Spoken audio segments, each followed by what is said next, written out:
And then at this point, what I'd like to do so we can get started quickly is have all of the members of the KC Regional Housing Alliance, if you can briefly introduce yourself, just unmute yourself if you're muted, and please introduce yourselves if you would. And we're the host along with United Way. So if you could please introduce yourself.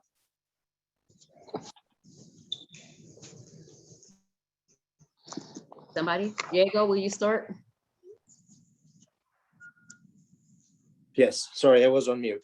Hi, Stacy, I'm Diego Gandolfo. My wife and I are small landlords in Kansas City, Missouri. And members of our Members of the Kansas City Housing Alliance. Very good, very good. Kim, will you introduce yourself? Kim Tucker with Mid-America Association of Real Estate Investors, and happy to be here today and hope I can help.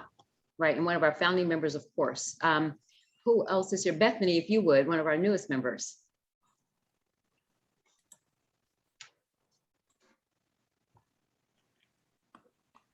Bethany, can you unmute yourself? I know you're there because you just talked to us. Bethany? Okay, well, who else is here from the KC Regional Housing Alliance? If you can just briefly introduce yourself. I'm Dan Kelly.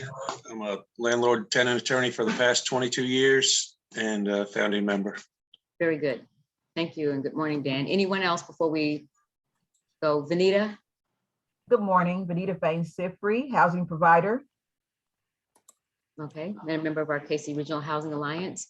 Anybody else from our Housing Alliance, the KC Regional Housing Alliance? And then I'm going to ask Jim McDonald to introduce himself. He is our co-host. So your host for today, the KC Regional Housing Alliance and the United Way of Greater Kansas City. But I'll say really quickly about the KC Regional Housing Alliance before we move to Jim, is that we are an alliance. We're, as Kim calls us, we're a group of groups. And so our alliance is made up of people who rent houses. And so whether that is property management associations and organizations, landlord groups, or we call ourselves housing providers, investor groups, and then realtors. Collectively, with our membership of all of our various organizations, we represent over 100,000 rental units in our region. And so we like to think and we like to say that we are the voice of the housing providers in our area. And one of the services that we provide, in addition to a lot of the things that we do with, we've done job fairs. And today you're going to see Bethany plant some information about job openings in the chat that we found some great jobs as a resource. One of the other things that we do is this kind of event. Our goal is to get information out to people, whether you're a housing provider or you're a tenant. It helps everyone when we can help everyone get the rent paid. And if there are resources available to us, what we've done with this type of event, virtual and then across Facebook, is use this as a forum to get information out to people that need it, regardless of who you are or what you are. And we've mentioned too that there may be some help with mortgages, with mortgage assistance. And Anna is going to come on. She's not here yet, but she's going to come on and share that there's a possibility we may have to wait until September, but the money is indeed coming. I was hopeful that it was here sooner. So we have a little bit of something for everyone. And I see Gigi Owens with the Land Bank Board of Advisors, another organization that does good community work, having an event tomorrow morning. And so Gigi, if you could put the information in there, your contact information there. We do workshops every month and hear from a variety of speakers, and there's one tomorrow morning. And so in any event, we'd like to welcome everyone and thank you for being here. And I want to ask one more time if Beth Hill is here. If so, we need to get to her quickly. She's with the library. Beth, are you here? I'm here. Thank you.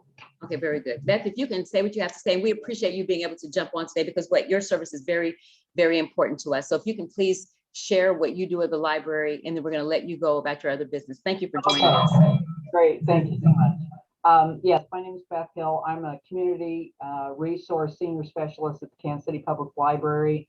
We're a 3-member team for community resources, and our efforts are to try to put people who are unhoused, to get people connected who are unhoused or chronically homeless, and those living with challenges, to get them connected to resources. Over the course of the pandemic, and of course we're still within it, but at the beginning of it in March, when everything was shut down, community resources stayed open. And we created a safe place in the library where people could come and interact with us. But we also began to take phone calls and reservations for appointments. And we ended up spending quite a bit of time on the telephone, helping people fill out forms online. Another population that we ended up working with and we're still working with are those that are 65 and older that are not computer savvy, do not have computers, don't intend to have a computer. But so many of the applications are all online. So we have been working very closely with Bishop Sullivan, and they have begun to just refer those patrons to us, and we are filling out the forms for them. But we fill out forms for all kinds of things, including SAFIR, ERAT, applications for Social Security replacement cards, et cetera. It may take us a minute to learn how to fill out the form effectively, but we get it done. So we're continuing to do that. I think within by the first of the next month, we're going to stop taking appointments and just try to focus in on individuals that are coming, that give us a call or come by the library, since our library is open now and we can begin to meet our patrons one-on-one again. So we're going to continue to try to meet the need, but we're only going to do it through telephones and meeting them at the library rather than trying to make appointments. We find that so many of our patrons that we work with very closely with are, when they need help then. They don't want to make an appointment. They want to get the job done at that time, but we'll still be taking phone calls as well. So that's largely what we do right now. We can't do any programming for the time being that we have usually done for our unhoused patrons, but we are bringing in community partners. We have at least 4 or 5 different groups right now that are coming to the library to make themselves available to patrons, i.e. Goodwill. The Lotus Care group has been coming in to meet with their former residents to follow up with them. And we also have Restart and a few others that are come in on Tuesdays and Thursday afternoons to visit with our patrons. So that's largely what we're doing right now. I'm very pleased to be able to be here today and let you know all of that. Okay, and we are so glad to have you too, because a lot of people need help with the forms. That's some of the feedback that we get as landlords. It's hard for us too, and then some of our tenants, it's a struggle. But then to know that there's somewhere that someone can go to get help filling out those forms is a wonderful service, and we appreciate that you are doing it even during this time with the the new COVID restrictions in place. And so- AC, I'm sorry to interrupt. There's a question as to how to access the library here. That would be my next question. So Uh, how do people reach you? Is there a phone number and then a Yeah. website that people can reach you?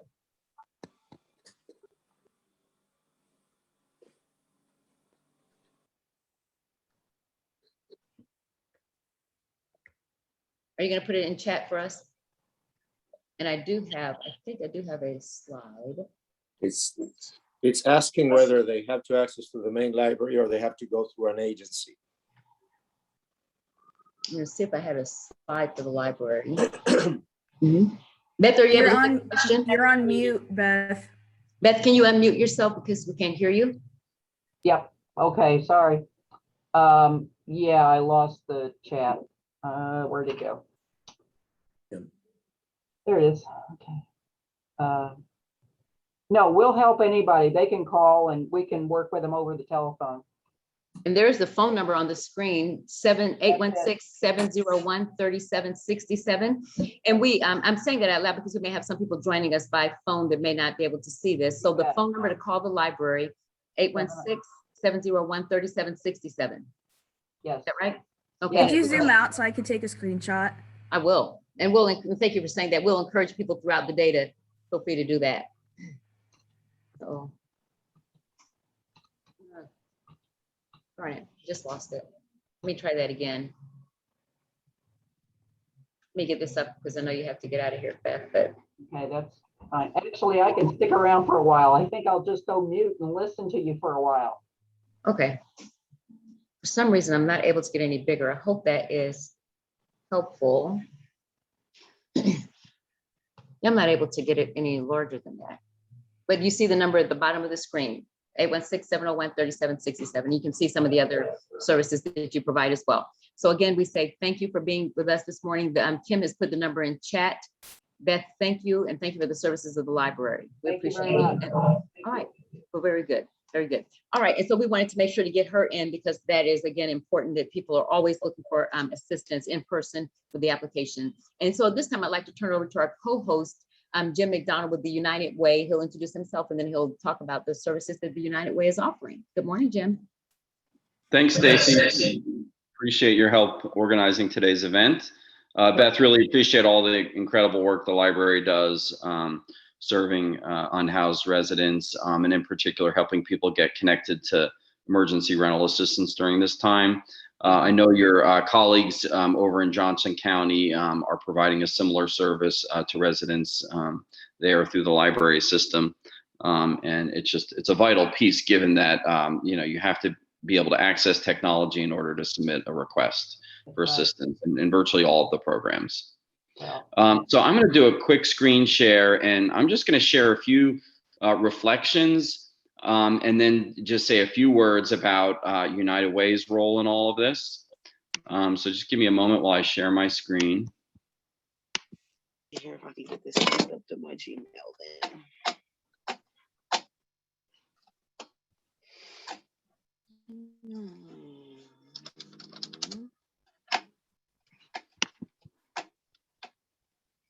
Stacy, can you just let me know, are you seeing my screen, the slide here that I've put up?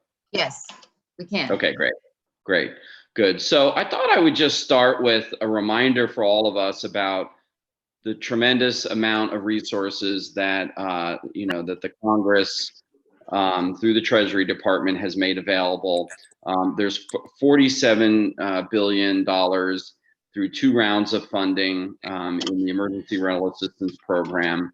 I've shown here just a snapshot of the resources that will be invested, that will potentially be invested, that have been earmarked for the states of Kansas and Missouri.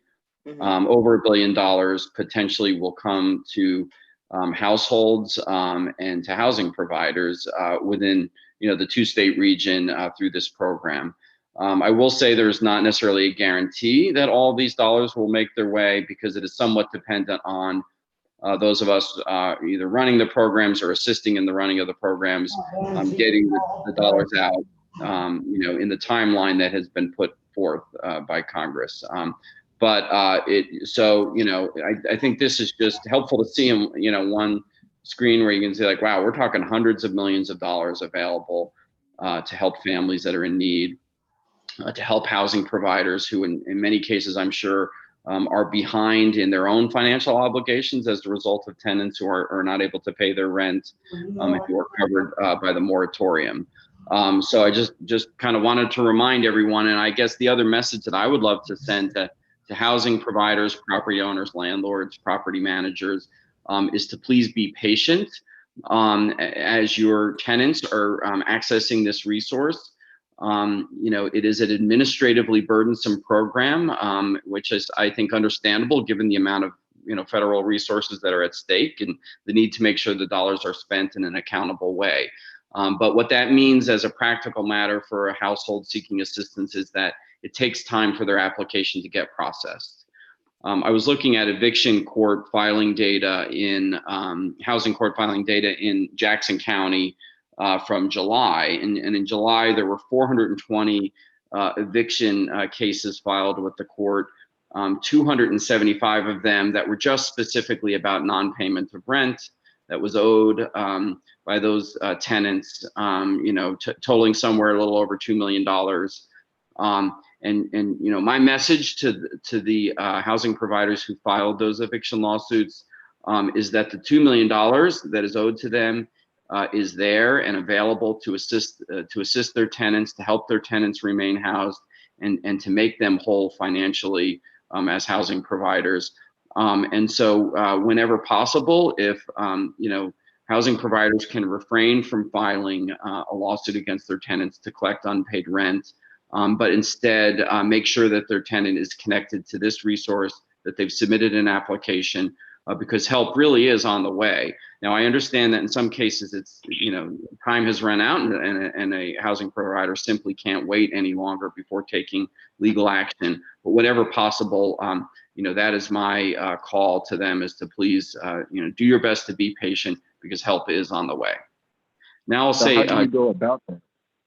I'm sorry. So how do you go about that? Do you just show your landlord the application process and just to let them know, or how do we? Yeah, great. Yeah, no, I think that's a great question. Yeah, so if you're a tenant who's behind in your rent, and you've applied for assistance through one of the multiple programs made possible through the federal funding, absolutely communicating with your landlord is critical. Letting them know that you've applied for assistance, letting them know about the status of your application, giving them some sense of where things stand. Communicating is always better than no communication. Just cutting ties and not communicating is not helpful at all. So absolutely, bringing them in. It is important also because the application does not just, the assistance and seeking of the assistance is not just on the shoulders of the tenant. There is action that must be taken by the housing provider as well. We need to collect, tax ID information. We need to collect copies of leases. We need to collect payment information. And so there are steps that need to be taken by landlords. So if you're a tenant who's applied, letting your property manager know that you've applied, and making sure they're watching for communication from the program that you've applied, so that they can complete their paperwork is critical.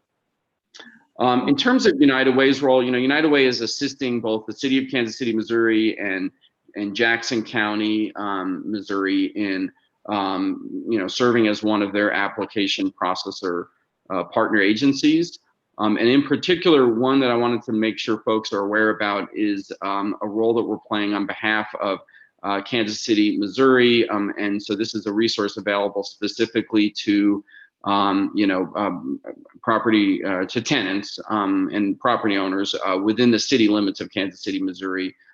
We, in partnership with Community Care Link, have set up an application portal where a landlord can initiate an application on behalf of a tenant or multiple tenants. And so with this link, you can submit the required paperwork, and then a caseworker at United Way will reach out to the tenants that are named in that request to get their piece of the paperwork processed, and then get the assistance that is needed. I know that both the states of Kansas and Missouri, and you'll hear about those programs in a little bit, have their own version of this, and frankly, they have much more in the way of resources to assist landlords in accessing assistance on behalf of tenants. But for Kansas City, Missouri residents, this is one of the resources available through United Way. And sure, go ahead. What I'd like to say is if we could do this with questions, and we'll have a time at the end where we can open it up, but we're going to take questions in chat. And so if you have a question, if you can put it in that way, it's orderly and we're not bouncing around. We'll let our speaker continue their presentation. Diego can jump in with any questions if there's something that's pertinent before we need to go on. So, but thank you, Stacy. And if there are any questions in the chat that you feel like I should address while I'm presenting, if you don't mind, just letting me know, since I can't see the chat in my view right now. But the other thing I just wanted to share a little bit of information about at United Way is that we're in partnership with 3 legal aid programs in Kansas City, and this is an initiative just on the Missouri side. We're serving residents of Jackson, Clay, and Platte counties, where we're helping people who are in the final throes of eviction, where there has been a lawsuit filed for, to collect unpaid rent, and the tenant is in need of legal representation at housing court. And so by calling 211 and answering some screening questions, the tenant can get connected to an attorney at one of the 3 legal aid programs, as well as to a case manager at United Way who will assist them in processing of their emergency rental assistance application. And then ultimately, the attorney will negotiate a settlement agreement with the housing provider's attorney, and then United Way will cut a payment in any unpaid rent. And through this work, we're able to prevent a judgment against the tenant. In most cases, we're able to preserve their housing by connecting them to this legal resource. On an as-needed basis, we can also refer tenants to other social services through one of our 2 social service partners in this initiative. Hey, I just want to interrupt for a second, please. Sure. I'm sorry. This is Diego. I'm monitoring the chat for Stacy. And then what I want to say is that many of the questions that are being addressed as they go on, many of them will be addressed in the following presentation. So if this is okay, I would suggest that like questions like how do I access this resource or whatever, these will be answered through the presentation. If you have additional questions after they're done, that may be the most efficient way to go about this. Thanks, Diego. That makes good sense. Okay. To date, we've been able to prevent 469 judgments in housing court in Jackson, Clay, and Platte County since we started this partnership back in November of 2020. Just also wanted to remind folks about United Way 211, which is a resource for connecting people in need to community services that can address those needs. As it relates to the emergency rental assistance programs, 211 resource navigators have all the information needed to take a call from someone looking for a program to apply to, because there are multiple programs serving the region, again, all funded through the Emergency Rental Assistance Program of the Treasury Department. So the resource navigator can ask where the person lives and then let them know what their options are in terms of where they can apply. Also, in terms of getting help from a community organization, accessing the technology needed to apply to a computer, to a scanner, assistance from a caseworker if needed, getting the application completed. So calling 211, we can help find help a tenant find a community resource to help with those kinds of needs. Also, beginning next week, on behalf of the 2 rental assistance programs in Kansas City, Missouri, and Clay County, who are running their own, emergency rental assistance programs through the federal funding source. We will be taking calls from applicants to those 2 programs to help them find out the status of their application, to let them know, if their application has been assigned to a caseworker yet, to let them know the date that it was assigned, which agency has their application and will be processing it, answering those sort of basic questions about the status of an application within those 2 programs. They'll also be able to help a person kind of problem solve around, if we can't find them in one of those, their name in one of those 2 programs, then perhaps they apply to one of the other programs, to one of the state programs, and to just, advise as we're able regarding the status of an application. Of course, we can't answer questions about the status of applications to the state programs, but we can provide the caller with the call center number at those 2 programs that they can reach out to. And then finally, for people who are facing an eviction in housing court in Jackson, Clay, and Platte counties, if a caller is in need of that legal resource that I discussed earlier, by calling 211, they can get screened and referred for that partnership. And I just wanted to provide my contact information and just really appreciate this opportunity to share some reflections from United Way. Hey, Jim, just a question that came up several times. Do they need to be facing an eviction, or can they request for help before they are facing a real eviction? Yeah, so if they're not facing an eviction yet, calling 211 makes a lot of sense, because our resource navigators can connect them to one of the existing rent assistance programs or utility assistance programs. So, but for this legal aid partnership specifically, a case does need to be filed in order for that referral to an attorney.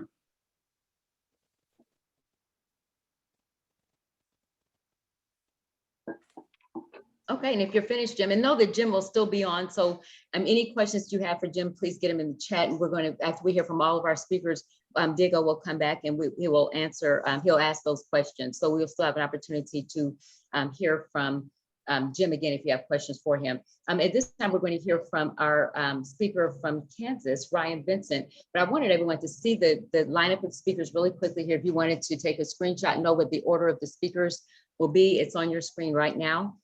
So if you wanted to see that, we want you to be aware. So we're going to hear from Ryan Vincent with the Kansas Housing Resources Corporation.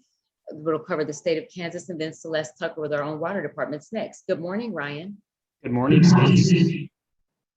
Hopefully you're not getting feedback now. Sounds good. Okay. Well, a great big thank you to Stacy, to Jim, and all of our friends at KCRHA, which is a bit of a mouthful. Many of you may have been on the call. I believe it was in March when we were just launching our CARA program, and we've got an update, a lot of good news to share with you on our successes, as well as just a discussion about some of the ongoing initiatives that we have going on through CARA. I'm going to ask Abby from my team to share her screen. So that'll be coming up. But as I do, I guess I want to address the elephant in the room for just a moment with this wonderful audience. And that's this eviction moratorium that we've all been hearing about and talking about, and it's been in the news so much. We understand at Kansas Housing the importance of keeping tenants in their homes, but we also understand the challenges that is put on you all as landlords. That's a policy matter. It's something that we're involved with and engaged in, but we're not policymakers at Kansas Housing. What we are is we're housers. We want to make sure that we're getting ERA dollars to you. So that's what we're going to be talking about primarily with this program, but it all interplays with the eviction moratorium. As far as an overview of what I'm going to talk about, knowing that some of you may not know about KHRC, I'm going to very quickly talk about us. I'm going to talk about why home's never been more important. I'm going to give some latest eviction numbers we're seeing here in the state of Kansas. And then I'm going to dive into CARA, the resources we have, the homes that we're preserving. So with that, we're going to go ahead and jump right into the presentation so we stay moving. As far as who we are a nonprofit public corporation that administers a variety of different housing and community programs across the state of Kansas. Our CARA program serves the entire state of Kansas. So if you live, breathe, work, shop in the state of Kansas, you are a stakeholder of Kansas Housing, whether you're a landlord, a tenant, a realtor, a property manager. Those are the audiences and the stakeholders that we work with. Our mission itself is simple. We help Kansans access the safe, affordable housing they need and the dignity they deserve. Dignity has never been more important than it is right now when so many of our both renters and homeowners are facing eviction and foreclosure, and when so many of our landlords are hurting. We keep that in mind in every step of what we do. We'll go to the next slide here and talk a little bit more about COVID. You all have seen it. You all know the home is more important than it ever has been. It's not just a shelter. It's not just vital for healthy homes and neighborhoods and communities. It's where we're shopping and where we're schooling and where we're participating in community meetings and doctor's appointments. If we're taking away homes from people, we're losing that hub that connects us to everything else in society. That's why we take our role as housers seriously. That's why we're thrilled to work with you as stakeholders to make sure that we can get these ERA dollars out the door. Let's talk about the eviction numbers that we're seeing in our state. About a third of our state rents their homes. The rent shortfall for landlords has been, and this number is a little bit stale at this point, but between $130 and $180 million in January alone in our state of Kansas.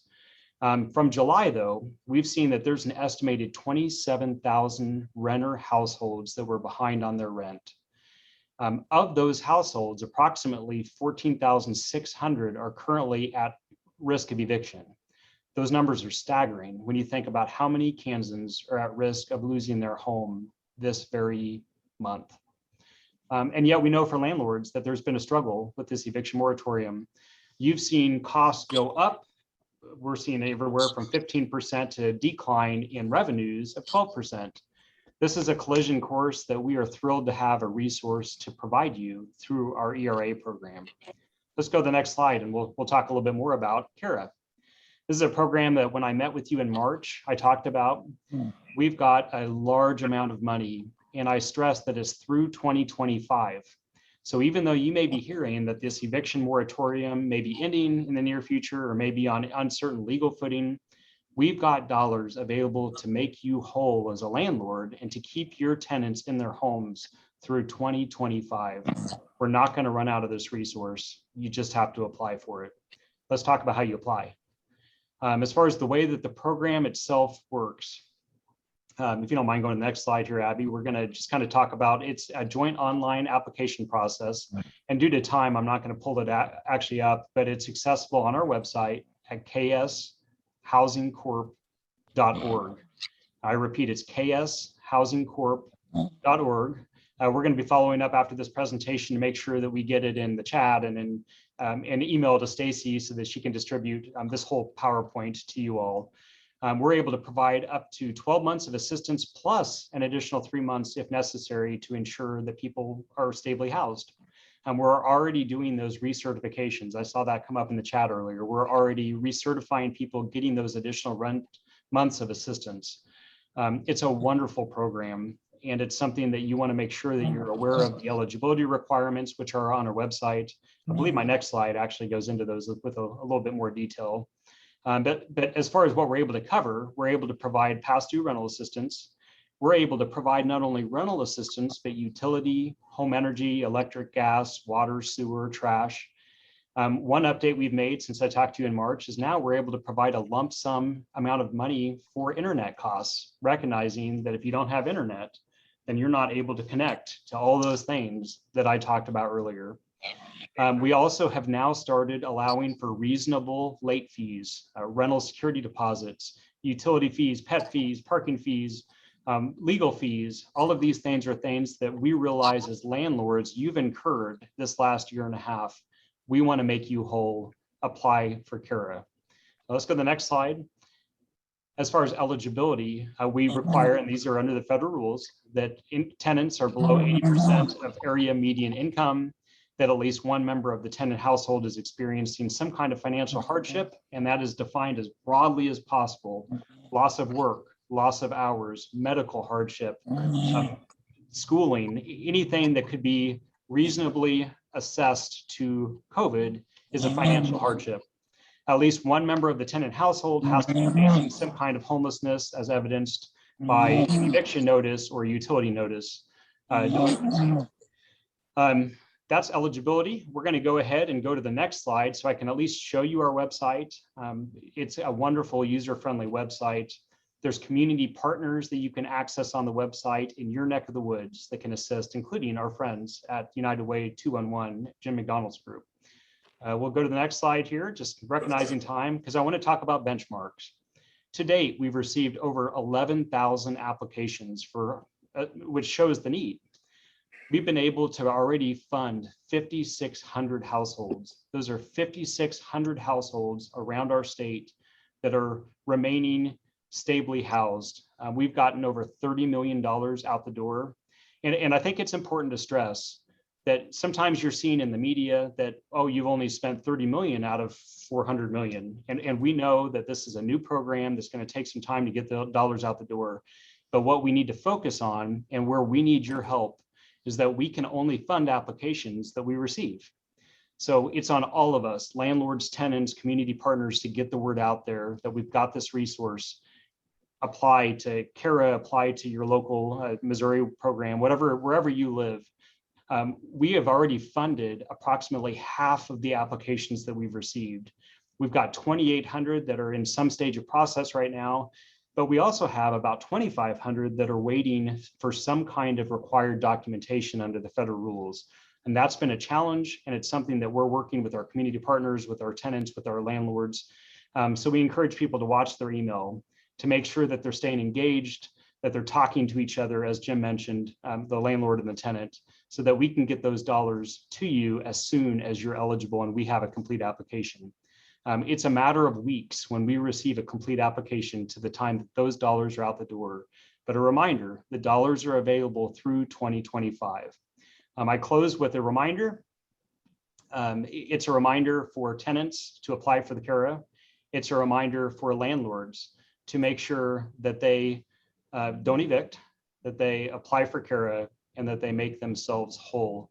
My last comment that I want to make sure I'm bringing up is our new Housing Assistance Fund, or HAF program. If we can go to the next slide here, there's our contact information I want to make sure you have. But we've had several questions in the chat about whether we have a resource for homeowners who are facing foreclosure, who are behind on their utilities, who are delinquent on their bills. And yes, we do have that resource coming online in the near future. We're just now getting some of the rules, some of the information from Treasury. We're working closely with our state recovery office, but I'd encourage you to join our mailing list, to be watching your email that may be coming from Stacy later with links to a webinar that we're going to be having specific to that homeowner assistance fund program. We encourage you to stay engaged for that resource for Kara. We're all in this together. We want to make you whole. With that, I'll turn it back over to Stacy. I'm going to have to drop off in just a minute. I apologize due to a conflict, but we certainly want to stay engaged and appreciate this opportunity. Ryan, just a quick question. There's several questions coming up, but there's one directed to you. Sure. If somebody has been evicted already and they're in the process of being evicted from their home, can they still apply for CARA? An excellent question. Unfortunately, once the person has already been evicted and is no longer residing at the property, we're not able to assist the tenant through CARA. However, we do have a number of partnerships and resources available. We've got community action agencies, we've got emergency solutions providers around the state of Kansas lined up so that we can provide same-day hotel and motel vouchers. We've got a grant that we just provided to Kansas Legal Services to assist with any legal representation that those tenants may be facing. We're trying to partner to ensure that people are stably housed. But I should note that if a landlord has applied for CARA and through no fault of their own, the tenant subsequently moves out, we are able to make that landlord whole using CARA dollars. So whether it's CARA or another vital housing resource that Kansas Housing administers, we've got dollars to help tenants and landlords. So apply and reach out to us.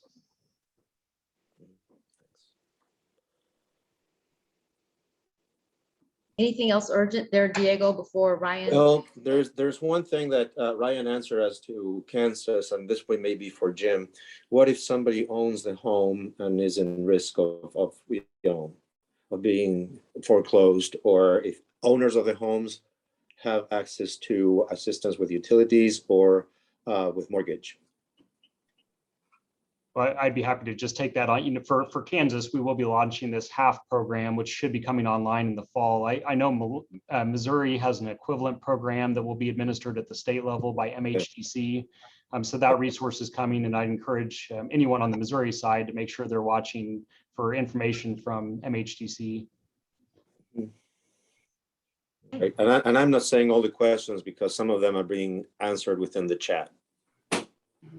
Okay, and so anything else for Ryan, Diego, before we let him go? No. Okay, Ryan, as usual, first of all, I wanted to say, and we all noticed this when we talk about it, your ads are everywhere. Kansas is doing an amazing job getting the word out about the fact that rental assistance is available. We see you on the computer, we see you on TV, radio, you're everywhere. So good job doing that. We need to do more of that in Missouri, I think, because people need to know, like you said, the money is there. We just need to make sure people are aware of it and that we use it. And so thank you for doing a good job there. And I also appreciate you looking at the other side of the issue. We only hear about tenants a lot, but housing providers on the other side of that. And many people, if you're not getting rental income, and a lot of landlords have not received rent for over a year, you can't run a business in that way. The fear is that our fear is that we're going to lose them. They're either going to lose those properties to foreclosure, or they're going to sell them so that they can preserve their credit and take care of their family. And so, and at that point, we lose the affordable housing option. So we need to do everything we can to keep us small, independent housing providers in business, because it is a business, and government stepping in to our contract was not a good thing. So thank you for at least acknowledging that, because there are two sides to the coin. We need renters as much as renters need us. And so we have to work together, no us versus them. And so I appreciate that you looked at it from that perspective. And so, Ryan, thank you so much for being with us this morning. And we will, again, when the time is right, we'll do it again and come back out and spread the word again. And we'll be back in touch with you for that. So thank you. Sounds great. Thank you. All right. Okay, so our next speaker is, we are going to hear from our utility companies. There are a lot of questions in chat about utilities, and people need help with those. So we're going to hear a series from a series of speakers. We're going to start with the Kansas City Water Department, Water Services Department, with Celeste Tucker, and she's been with us on all of our other events as well. And it's important at this time because the moratoria on utility companies in many places have lifted. So we need to make sure we are able to empower people to keep utilities on. Celeste, welcome and good morning. Good morning, welcome. I'm going to share my screen. But while I'm doing that, I'll introduce myself. My name is Celeste Tucker, as you said. I'm the utility manager for KC Water. I am responsible for our revenue protection division and our low income assistance programs. And I'm here to share with you today some financial resources that we have available to our water constituents. So the most important thing that we can do is provide contact with our consumers. So if our consumers are unable to pay their bills, we need them to contact us directly at 816-513-1313 and press option 1. We would like to discuss payment options with our constituents and also payment arrangements.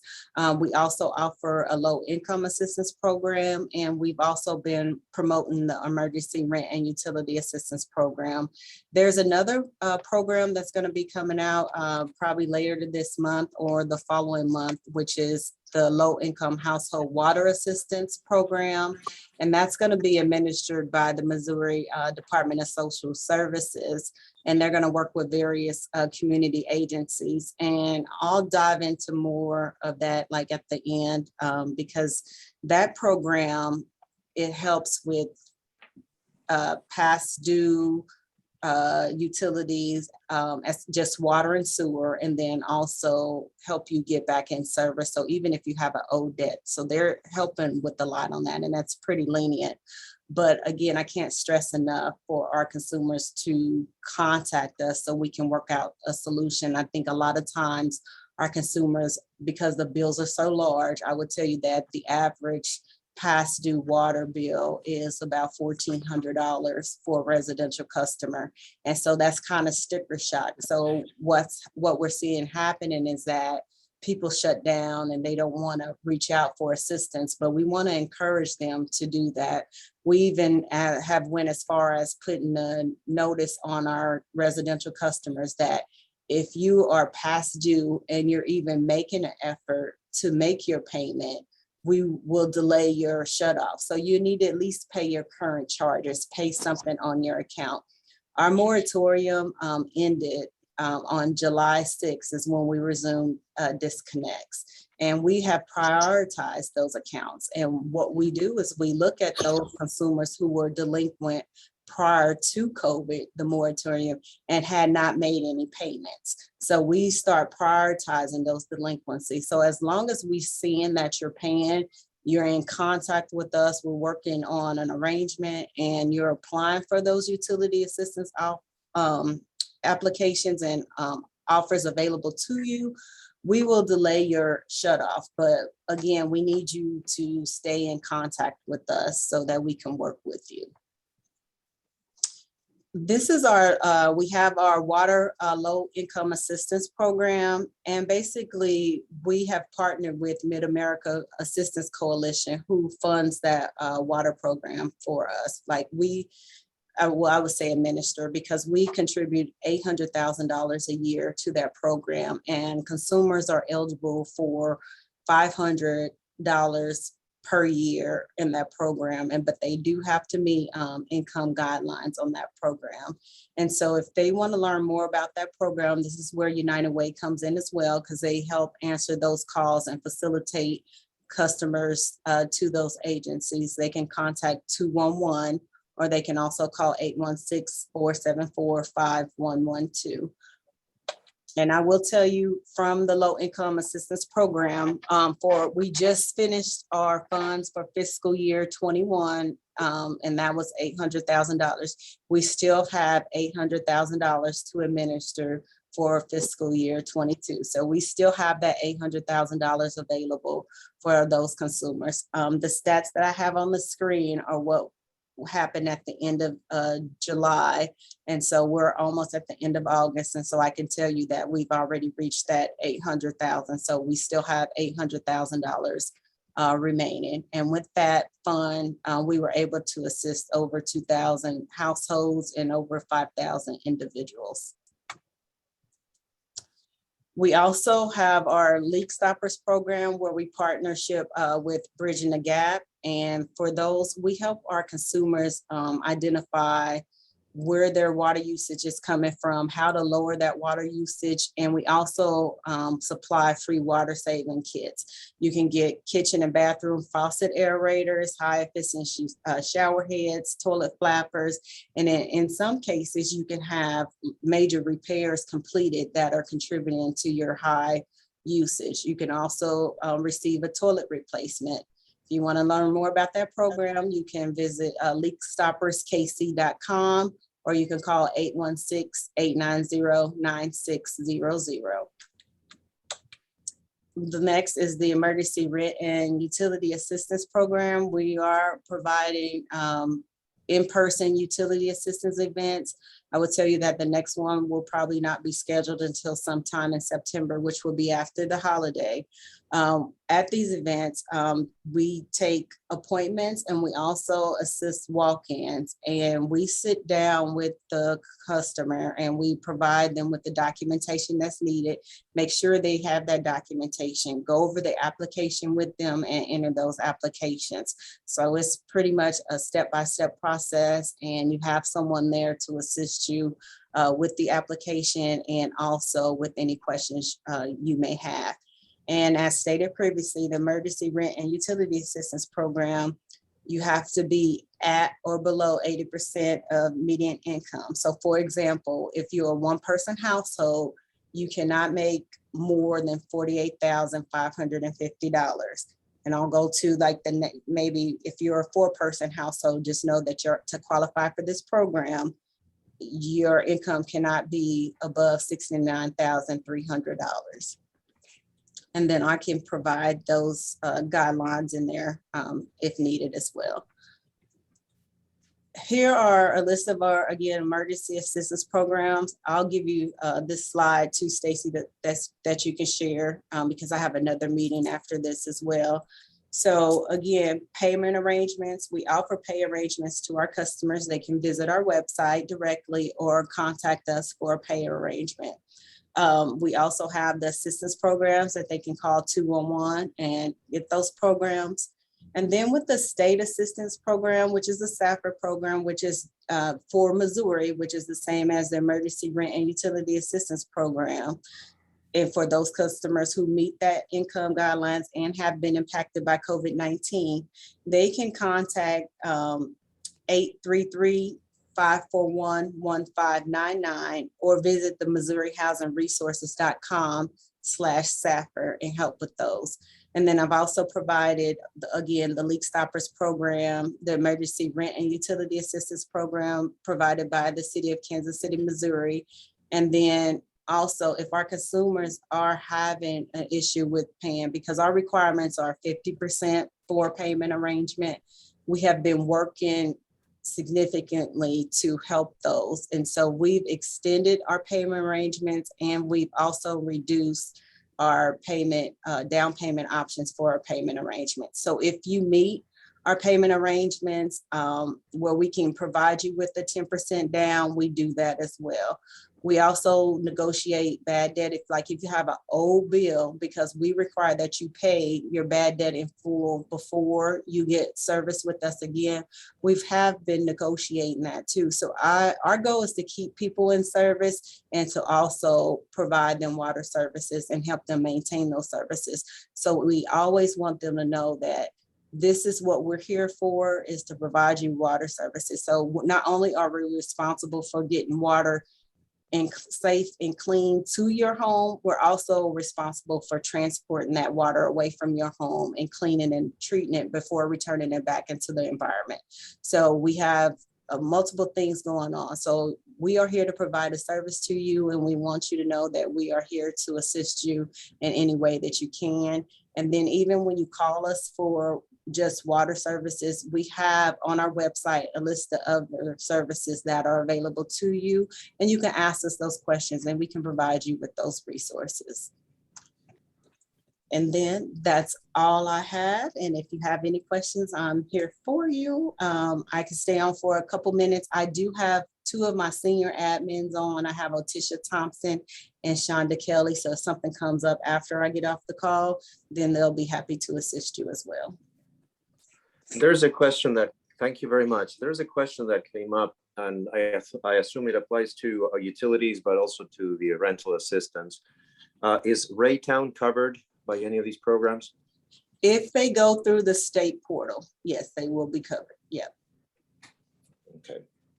So Celeste, that is the mohousingresources.com website? Yes. And I'll put that link in there. Let me go back to that slide and I'll just copy that and put that in there. I think I put it in one, but I may have put it directly to someone when they ask the question, but I'll put this in for you.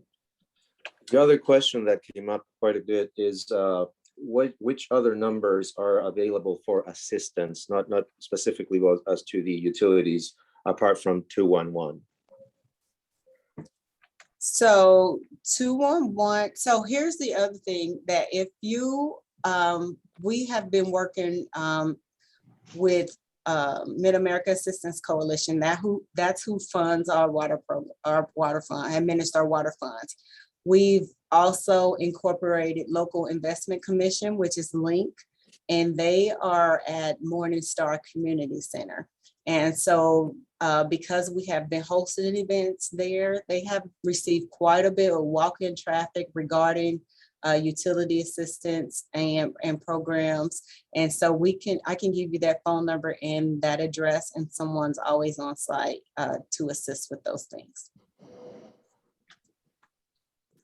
You put that in the chat, is that right, Celeste? Yes, I'm gonna put all of that in the chat. Yeah. Okay, and you'll see Doug is going to be one of our speakers, and he has some information in chat as well. Yeah, I just lost that. Diego, do you see from Doug what he just typed in the chat, or Doug, do you want to jump in and say that? Yeah, sorry, muted. Hi, Doug Cowan with Community Services League. There was a question that came up just about Raytown, and I just addressed that in the chat, that there are dollars for Jackson County outside the city limits of KCMO. And so somebody, it sounded like asked Diego, or Diego had a question he fielded from somebody in Raytown. If you look at the chat, I have inserted the link. Celeste, are there some people in the city of Raytown that are customers of KC Water? They may, if they have a KCMO address, they probably like on the boundaries, but yeah, no, yeah. I know there's a lot of overlap. Anyways, for whoever that is that's in Raytown that asked, if you'll scroll through the chat, you'll see that I've put the link for the suburban Jackson County emergency rental and the utility assistance applications. As we are talking about Raytown, there's a question about Independence. So in Jackson County, I know for sure has a website, and I'll put that in there as well. Yeah, Celeste, I just put that in there. Okay. Yeah, and I'm at the end of the speaking lineup today, but if you are in Jackson County, but not in KCMO, so Raytown, Independence, Sugar Creek, Blue Springs, Lee Summit, et cetera, there is a dedicated application portal for those Jackson County communities that are not Kansas City, Missouri. And that link is in here, but I'm going to put it just so it's at the bottom of the chat. I'll type it again real quick. And so hopefully it'll be the first thing you see on the chat. Okay, are you putting the phone number in there as well? I will make that available, yes. Okay, thank you. And then just to give everyone the last tidbit, when I was talking about the low income water assistance program, that'll be administered by the Missouri Department of Social Services. You may hear it called MOSWAP, which is also Missouri Sewer and Water Assistance Program. That should be coming out next month at the latest, the first part of October.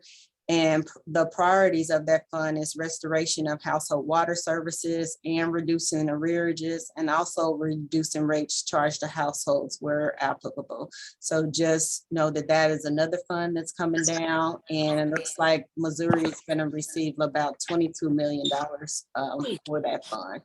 So it's a lot of money out here. As stated previously, we just need our people to apply for those funds. It's so much money sitting on the table, and there are so many resources available, and just take the time to apply. And if you don't have the internet access, always just pick up the phone. With so many resources on this call, and all of us will be able to assist you and get you where you need to go. And thank you. And You're Celeste, welcome. again, you have all those wonderful events, the in-person events, like kind of above and beyond.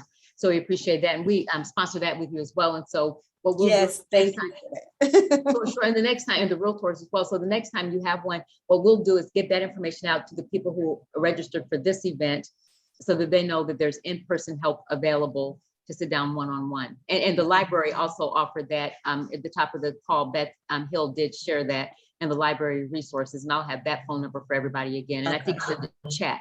And so there is help and in-person help, because those applications are a bit cumbersome and complicated, and the process Yes. is a nightmare. And so Yes. having someone walk them through it is a great thing. So we thank you for doing that, Celeste. Yeah. Is there anything else for Celeste before we get to Evergy?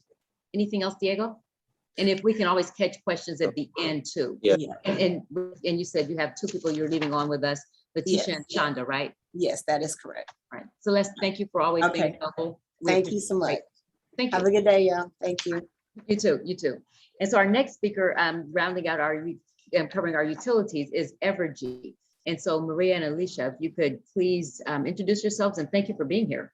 Hi, Stacy. We are here, and I'm just going to take a quick moment to share my screen. Very good. And if you wouldn't mind giving me just like a thumbs up when you can see Okay. my screen here.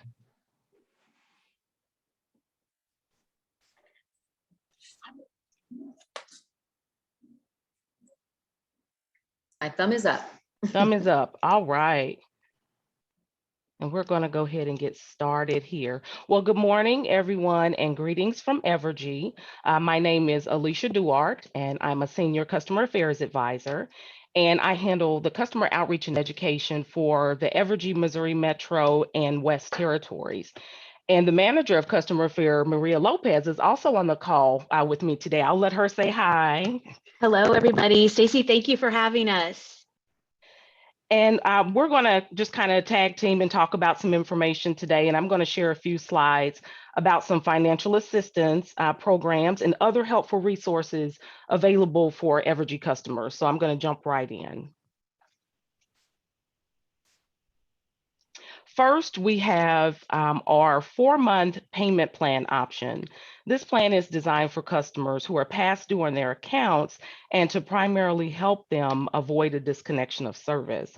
Because once service is disconnected, setting up an arrangement is not an available option. This plan is offered to customers between April 1st and October 31st, so it is available right now. Customers are required to pay 1/4 of their account balance plus the current bill amount upfront. Also, if customers have a pending disconnect notice, this plan will cancel that notice, and the remaining balance will be split up into 3 monthly installments plus the current charges. A quote for this plan can be provided in customer service Monday through Friday from 7 a.m. to 7 p.m. And once again, to emphasize that this program is for customers who are past due on their account and have not yet been turned off. Maria, do you have anything to add before we jump to the next slide? I see there was a quick question about if this is just available to Missouri residents. And I just want to make clear that yes, the 4-month arrangement is available for our Missouri residents, but there's additional option or payment arrangements available for Kansas residents as well. So just to make that clear. Thanks, Maria. Sure. And we'll go over to the next slide. Next, we have our ERPP or Economic Relief Pilot Program for Missouri residents. This program is for customers who are not past due on their account, but still may need extra help making ends meet. To qualify for this program, customers must have an active and current Evergy account and be at 200% of the federal poverty level. As you can see on the slide, the max income for a family of 4 is $53,000 per year or $4,417 per month. This program is in partnership with the Salvation Army, who also handle the application and screening process. And customers can receive an application for this program by calling 816-756-5392 or by visiting evergy.com/ERPP. And I'm going to go to the next slide. And we also have the Energy Savings Kit, target to a low-income audience, but is available for all Missouri residents. This is where an Evergy branded technician will come to a customer's home and conduct an on-site energy assessment and install up to 20 LED light bulbs, 4 faucet aerators, 2 efficient flow shower heads, a water pipe installation, and 2 power strips at no cost at all to the customer. And it has a value of up to $150. This program is also co-delivered with Spire, and customers may call 855-907-6930 to schedule an appointment, or they can make an appointment online at evergy.com/energy savings kit. Also, this coming Tuesday on August 24th from 9 a.m. to 12 p.m., Evergy will be hosting an energy savings event at the Bishop Sullivan Center located at 3936 Truce, along with other area partners such as Spire and KC Water. And we will be providing information on utility assistance, along with handing out some giveaways.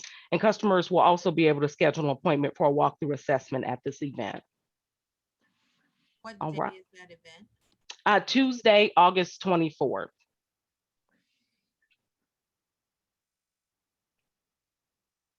All right, and this is the last slide that I have here, which is about our Evergy Connect Center located at 1710 Paseo Boulevard. This is our walk-in energy solutions center where customers can receive face-to-face account support and get help with their bills, make payments, set up arrangements, get information about energy efficiency programs and rebates, and so much more. This center is definitely one of a kind, and the specialists take extra care in assisting the customers with their needs.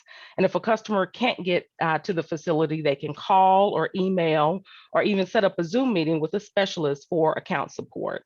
The Connect Center is open Monday through Friday from 9 a.m. to 4 p.m. And that is all the information that I have to share today. And we just want to thank you for the opportunity just to share a little information about a few of these programs. And I will definitely post all the links and phone numbers from the presentation today in the chat to make sure everyone has that information. Maria, did you have anything that you wanted to add? This was great, Alicia. Thank you. Just a couple quick points I wanted to make. Going back to the economic relief pilot program, the partnership with Salvation Army, where customers could get, a potential credit up to $65 a month. I just wanted to mention that there's a limited number of slots available for this program. So I don't want customers to get discouraged if they apply and they receive a letter stating that they were denied due to capacity. Just to make sure everybody knows that the program always opens back up with the fresh new slots available at the beginning of every month. So right now I know that the Kansas, Missouri Metro side is full, but come September 1, they will open back up. So we encourage customers to keep applying at the beginning of the month in order to get in. And the last thing I just wanted to mention, I know there's been a lot of talk about the emergency rental assistance program, and there is a ton of money available for our renters that can help rent and utilities. And just again, just to make sure that when applications are being submitted, that all the documents are being included with that application. That will just help cut down on processing time. And those agencies are working very hard to reach customers in order to get the documentation needed. So that's it. Thank you all for having us. Thank you. Yes, thank you, Stacy. And thank you all. There's a recurring question for you guys. It's about people who have been disconnected or they have a disconnect notice. What can they do? I can take that, Alicia. If a customer has a pending disconnect notice, we absolutely encourage them to contact our call center first. That number is 888-471-5275. Representatives are available Monday through Friday, 7 a.m. to 7 p.m. So again, that way you can go over payment arrangements that are available. Also encourage you to contact 211 if the service is already off, because unfortunately these payment arrangements are for active accounts only. If the service has already been disconnected, then you'll definitely want to reach out to 211 for those utility assistance resources. Anything else, Diego? I'm trying to see is this worth asking? And then remembering Well, too, we can catch it at the end if. or Yeah, you we'll all catch it might at be- the end. Yes. Yeah, we'll be here. Yeah, Okay, we'll be here. And once again, we're going to post that information from the presentation in the chat today. So Okay, very good. And thank you both always. thanks, Yeah. Stacy. Thank you. And then to round out our utility companies, we have Spire, and Connie is next. Welcome, Connie. Hi, good morning, everybody. So my name is Connie Sanchez, and I'm the outreach specialist at Spire. And I also have Danielle Holland with me this morning. So if I forget anything, she's going to help catch me. So I'm going to go ahead and share my screen about some of the programs that we have. Danielle, you want to say hi real quick? Hello, everyone. I clicked the wrong buttons. I apologize. Connie, I have your back. I won't click you off. Okay. Okay. Okay, so I wanted to talk about our furnace repair program. So let me go into my slideshow view here. So the furnace repair program, this is for homeowners or renters, and it provides up to $1,000 in repairs. Those are free.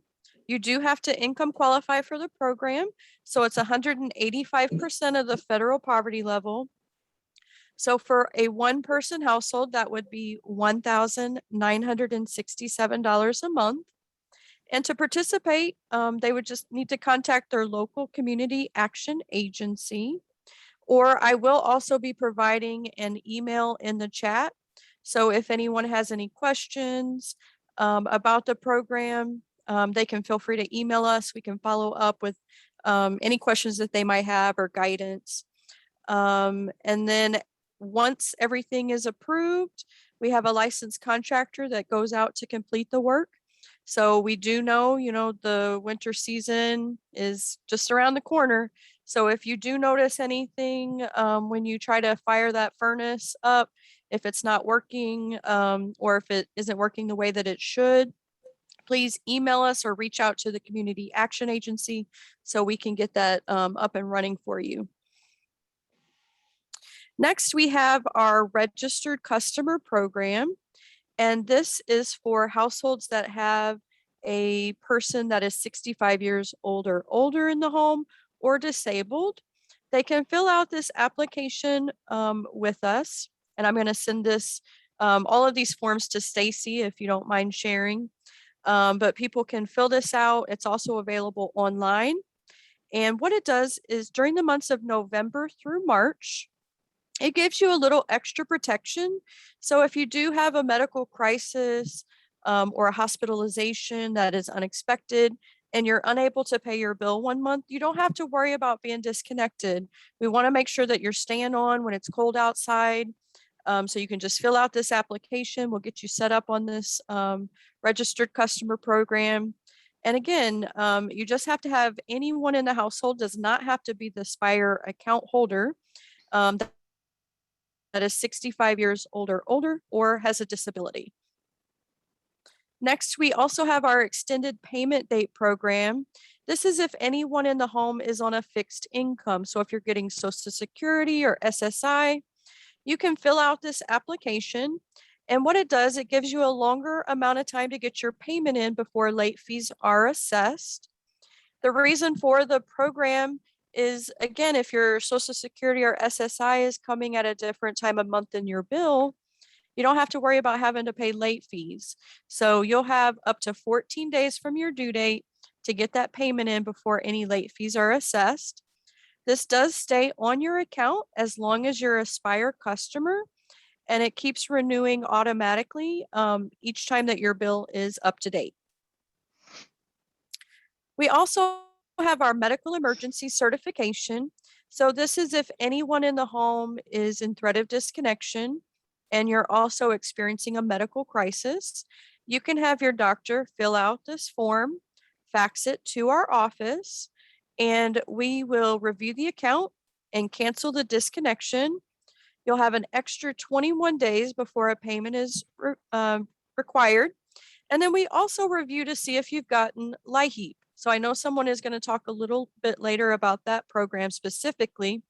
So if we see that you have received LIHEAP, we will reach out to that agency on your behalf to see if there are any additional LIHEAP funds that they could apply to the disconnection notice. Or during the summer months, when LIHEAP isn't provided, so between June through September, we review these internally and apply Spire Dollar Help funds if you qualify for those. So we try to make sure that you're not in that same situation, 21 days later.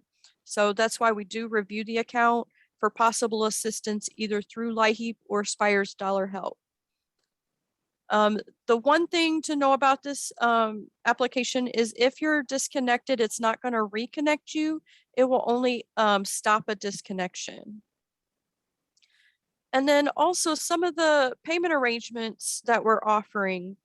So again, when you learn about LIHEAP a little bit later, we do have a special program for our LIHEAP recipients that qualify. They will get budget bill credits on their account each month for 1 year, as long as they pay their bill. So those bill credits will range between $20 to $50. And then also if they have an unpaid balance, we divide that out by 24. So the customer pays 1/24 of that unpaid balance each month, and then Spire matches that. So with LIHEAP and bundling with this program, that can significantly bring down the amount that a customer would have to pay for their bill each month so that they can keep those services on throughout the year and be successful with making their payments. So again, if you've never applied for LIHEAP before, definitely pay attention to the person that's going to be talking about that, but we can also assist you with applying for LIHEAP. We can mail you out an application. Again, you can email us if you have questions. We're more than happy to make sure that you get connected with that resource. And then also the cold weather rule payment arrangements are going to be starting. So those are available between November 1st through March 31st. A down payment is required, but it's based on your history with the payment arrangements with Spire. So that could range, so 12% of your balance, 50% of your balance, or 80% of your balance. But those are available if you need to get your gas turned back on, if you're trying to prevent a disconnection, or if you just want to be set up on that arrangement. We also do always offer budget billing. So that looks at your past 12 months of usage, averages that out so that you pay that same amount each month for a year. And then it's reevaluated each year on your anniversary date, just to make sure that it still lines up. So that's also a great option when you're budgeting and you don't want fluctuations in your bill. Another great thing to utilize. So we also are doing a lot of presentations next month to our pledge agencies and community partners about LIHEAP, ERAP, all of our Spire programs.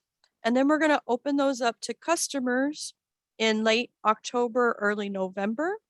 So to get information about all of our programs, you can go to spireenergy.com/assistance. It will have information about LIHEAP, ERAP, Spire programs. It'll have the applications for the programs that I just talked about. You can fill those out online. It will also have the webinar dates for our customers. If there is an agency that's interested in participating in one of the events in September, you want to learn more about our programs, again, you can email us. I'm going to put it in the chat, but it's customer.care@spireenergy.com. And that's 2 E's. So SPIREENERGY.com. And we would be more than happy to help, answer any questions, provide guidance. If you need applications mailed or emailed to you. We also have videos up on our site. So if you're filling out a LIHEAP application, it'll let you know, we go through the application, let you know how to fill it out, what documents are required, how to get that submitted. And then we're also going to be creating one for ERAP as well, because like someone said earlier, it can probably, it's a little daunting and overwhelming. So we kind of want to be that helping hand to walk people through that process. Okay, Connie, they're asking for you to put the link in the chat. Yes, I will do that. And let me stop sharing.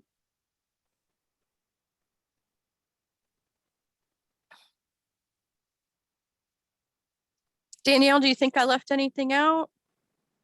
The only about the cold weather rule part, when it's 12% or 50%.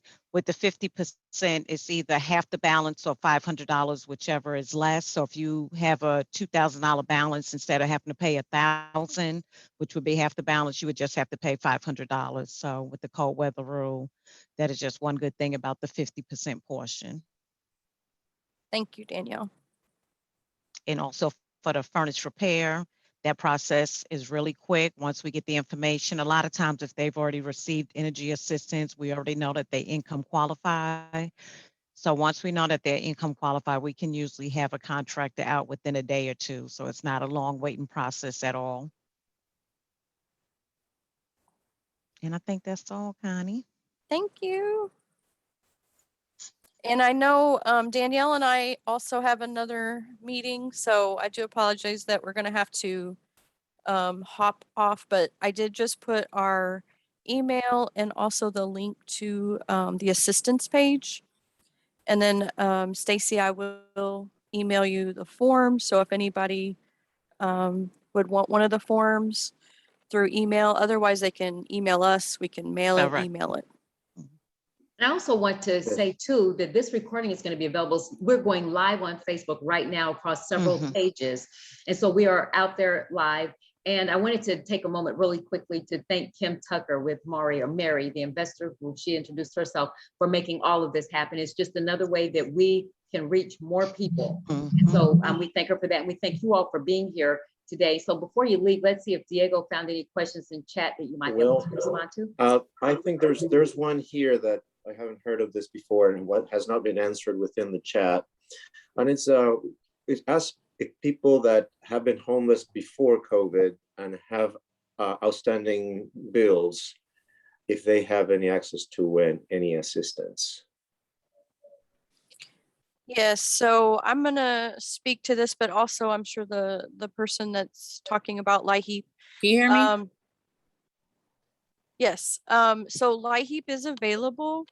You do have to have a permanent residence to apply, but they will look at any unpaid balance from previous years and see if they can assist with getting that paid down with the minimum amount needed to establish service at your new or current address. Okay, anything else, Diego? And I should have said the Facebook is KC Regional Housing Alliance. I realized I didn't say that. KC Regional Housing Alliance. If you know someone that's out there that wants to jump on and get information, they can join that page for the live event. Anything else, Diego? No. Okay, we will set you all free. And so we thank you, Stacy. Thank you. Thank you all so much. I'm just so excited for us to be able to do this and get all this information in one place at one time, because we hear calls randomly from places, and here it is at once. And then they'll be able to go to our Facebook page and get the whole recording. So if you all want to send someone. somewhere too, please know that that's there. So thank you for your time and being here today. We appreciate Yeah, it. Thank you and for having please- us. We Yes, thanks appreciate for it. having us, and please keep us in mind for future events too. Yes, Thank please. you. We absolutely will. So thank you. Okay. Bye. Bye, everybody. Hi, bye-bye. And is Community Action Agency, Anna Johnson, are you here today? And I just talked to her yesterday, so I know she was planning on coming on. So we'll circle back to make sure we don't miss her. Anna, are you here? Stacy, this is Karen, and I apologize, but I am going to need to leave. Why don't you go now? Why don't you go now, Karen? Because we invited you yesterday to come on and talk about something important. So if you can jump in, Karen, and I share can't. your information. Thank and I'm you glad very, you're- very much. I Yeah. just want to say, first of all, thank you so much for inviting me. As a neighborhood leader, all the information that you've provided today is very important to my neighbors and my residents. So I put the link for the Facebook Live on both my personal and our neighborhood Facebook page. And I'm hoping that people had an opportunity to take advantage of it. This is such great information. What I wanted to share, and I appreciate you allowing us to share, is that on tomorrow, 4 neighborhoods that touch one another, and that would be the Ivanhoe Neighborhood Council, Santa Fe neighborhood, Boston Heights, Mount Hope, and Key Coalition neighborhood, which I represent, will be banding together to present a health event. And in that health event, the neighborhood are coming together, and we will offer not only a COVID-19 vaccination, but we'll also be offering some health screenings. You'll get your glucose screening. You can get your blood pressure checked. You'll be able to talk with the doctor. There'll be some links to other medical services that'll be made available during the session tomorrow. There'll also be opportunities for links to mental health screening. And it's going to be a fun-filled day. It'll be the Pfizer vaccine, and it's for anyone 12 and older. We're hoping to make it a fun-filled family type event, so it'll have some sort of carnival atmosphere, because not only is having a safe and secure place to lay your head, all these utilities important, but your health is very important as well. And COVID has impacted our health both physically and mentally. And so this gives us an opportunity to kind of catch up and get checked on ourselves, you know? Right, I and it's really, important. And it was important for people like the vaccine. We had a couple people ask about that, where people can get vaccinated. And while we had a group of people here together today, we thought we'd have you on to share that. So anyone can come down, free vaccine, is that right? absolutely. I'm gonna, if it's okay, I'll share my screen real quick so people can see where it is. Okay.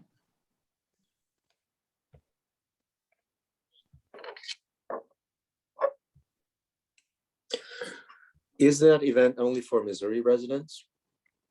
No, Okay, no. So that's the we question that came up. are very, very much interested in assisting anyone interested in receiving the vaccination and or having the health check. And so here's a flyer. We will begin tomorrow at 10 a.m. The vaccinations will actually begin at 11. We're meeting at the Ivanhoe Neighborhood Center, which is at 3700 Woodland. We'll be outside predominantly, but if the weather dictates, we are able to move inside. As I said, there's going to be free food and beverages, but also these health services, glucose, mental health, blood pressure checks, and then there are going to be some school supplies for children in attendance. So kind of one set of school supplies for anybody in attendance. If you're interested in being involved or being vaccinated tomorrow, you can absolutely call and register. You can also call the same number and register for any event in the future. So the number is 404-2273. And Stacy, I have that in the chat. So I'm going to stop sharing my screen now. But again, this is a collaborative effort from 4 different neighborhoods. And our goal is to try and get our community an opportunity to check their health. So. And we appreciate that. And you said it's open to all, it sounds like, not just those people in those It is. neighborhoods.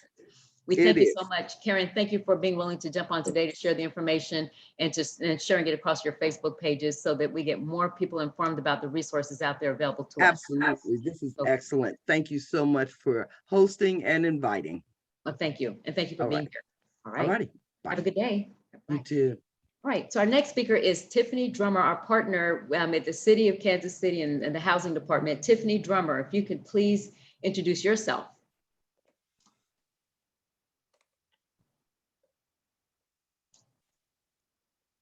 I saw you and I know you're there. And so are you unmuted or are you muted? Stacy. Yes, hey. Hi, how you doing? I'm good, how are you? And thank you for being with us. I know today it was special for you to be here, so thank you. No problem. I won't be long because a lot of the presenters have already shared a lot of information that I was gonna share. But my name is Tiffany Drummer. I am the tenant landlord resource advisor for the Housing and Community Services Department. And just wanted to share some things about the Emergency Rental Assistance Program. To date, we have dispersed $9,142,604 out to help those that are in need for rental and utility assistance.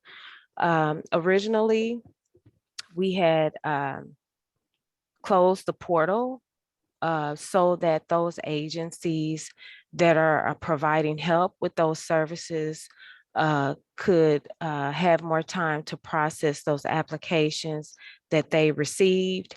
Even though the portal was closed, we were referring people to MHDC Safer website so that those that needed assistance could still have access to get help at that time.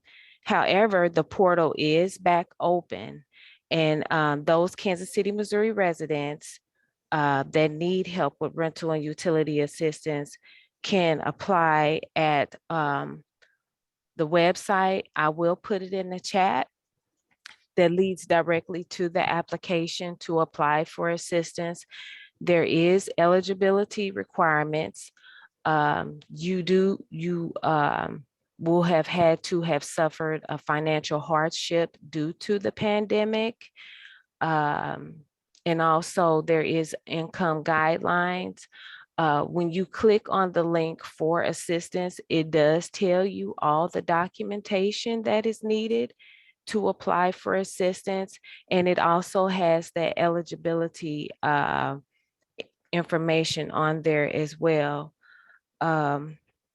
We are also in the process of creating a help center for those that do not have access to a computer. They will be able to come and get assistance with filling out the application. I just want to stress again, this service is not available yet. We are working on it. When it does open, we will be sure that we get that information out there to the citizens of Kansas City. We've also received several questions about assistance for homeowners.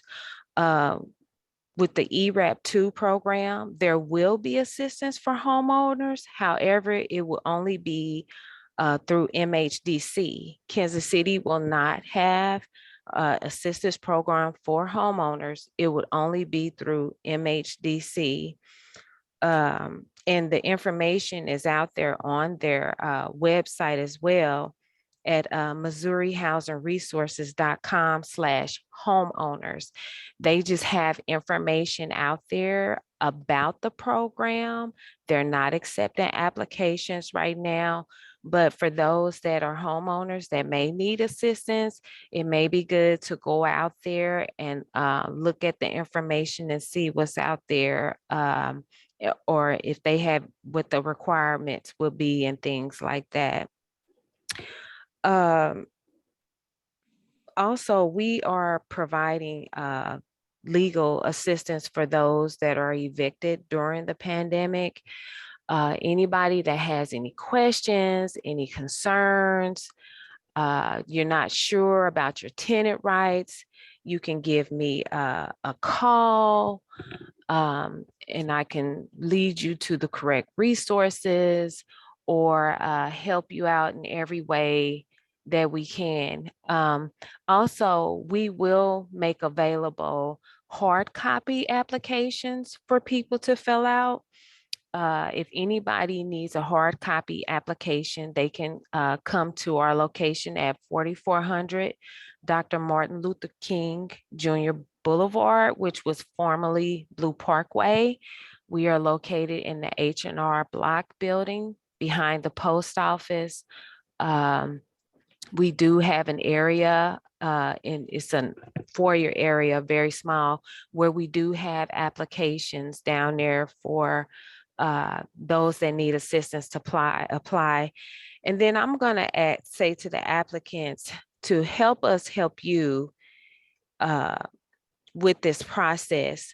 When you're filling out the application, make sure you answer all the questions. Make sure you provide all the documentation that's needed. When you go online to fill out the application, it does show before you fill it out, it does have on there what is needed to fill out the application.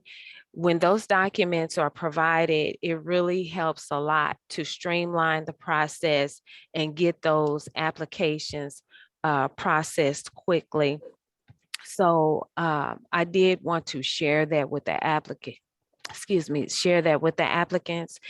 And my number, if anybody has any questions about anything, and I'll put it in the chat along with my email. My number is 816-513-3026. Like I said, any questions or concerns you have as a tenant, even landlords, if you have any questions, you can reach out to me as well. And I will do my best to answer your question, get you the resources you need, or refer you to the right agency that will be able to help you. And I also want to reiterate what Jim said earlier. Next week, it will be available to check on the status of an application if it's been 4 or more weeks. Once again, you can call 211 or 816-474-5112.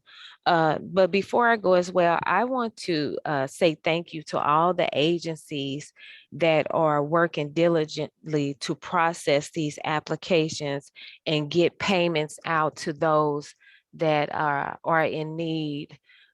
It's really a lot, we know it, but just know from the Housing and Community Development Department, we truly thank you for your service. Thank you for all that you're doing. And that's all that I have. Tiffany, thank you again for being with us today. And then you said you're an advocate and a resource for housing providers and for tenants. And so we appreciate you for being there for us, because you know I call you with different questions and to ask for information. So you're a great resource. 816-3026, like you said, is your phone number. City of Kansas City, we're in good hands with you, and we appreciate you and your work. And we thank you for being with us today. So thank you. Thank you for all that you do, Stacy. Oh, you're welcome. You're welcome. You're welcome. All right. And while Tiffany was talking, guys, I did put on the screen the Missouri MoHousingResources.com, their phone number. I'm going to put it up again. Our next speaker is LIHEAP Mid-America Assistance Council, Shelley. And then just know that I'm going to pull this up while she's coming up again so that you can have the number. Tiffany referred to them. If you make the application in the state of Missouri, if it's not through Kansas City, which you don't do that, it's going to be through MoHousingResources.com, anywhere in the state of Missouri to apply for rental and utility assistance. And I also put the phone number up there for follow-up to the application. They mentioned Kansas City follow-up. Here's the application follow-up for state. If you've submitted it, you need to know where it is. It's 833-541-1599, 833-541-1599. If you've applied through MoHousingResources.com, that is how to track the application for landlords or tenants to make that call. And that's through the MHDC that we've been talking about, state of Missouri. And so again, Tiffany, thank you, just wonderful lady. And Shelley, we are ready for you. If you could please introduce yourself, and then we have one more speaker after that. So our day will be wrapped up. Welcome, Shelley. Thank you. Hi, everybody. I'm Shelley Stressner. I work with Mid-America Assistance Coalition, and we process the LIHEAP application for Jackson, Clay, and Platte counties. So I'm going to share my screen with you all.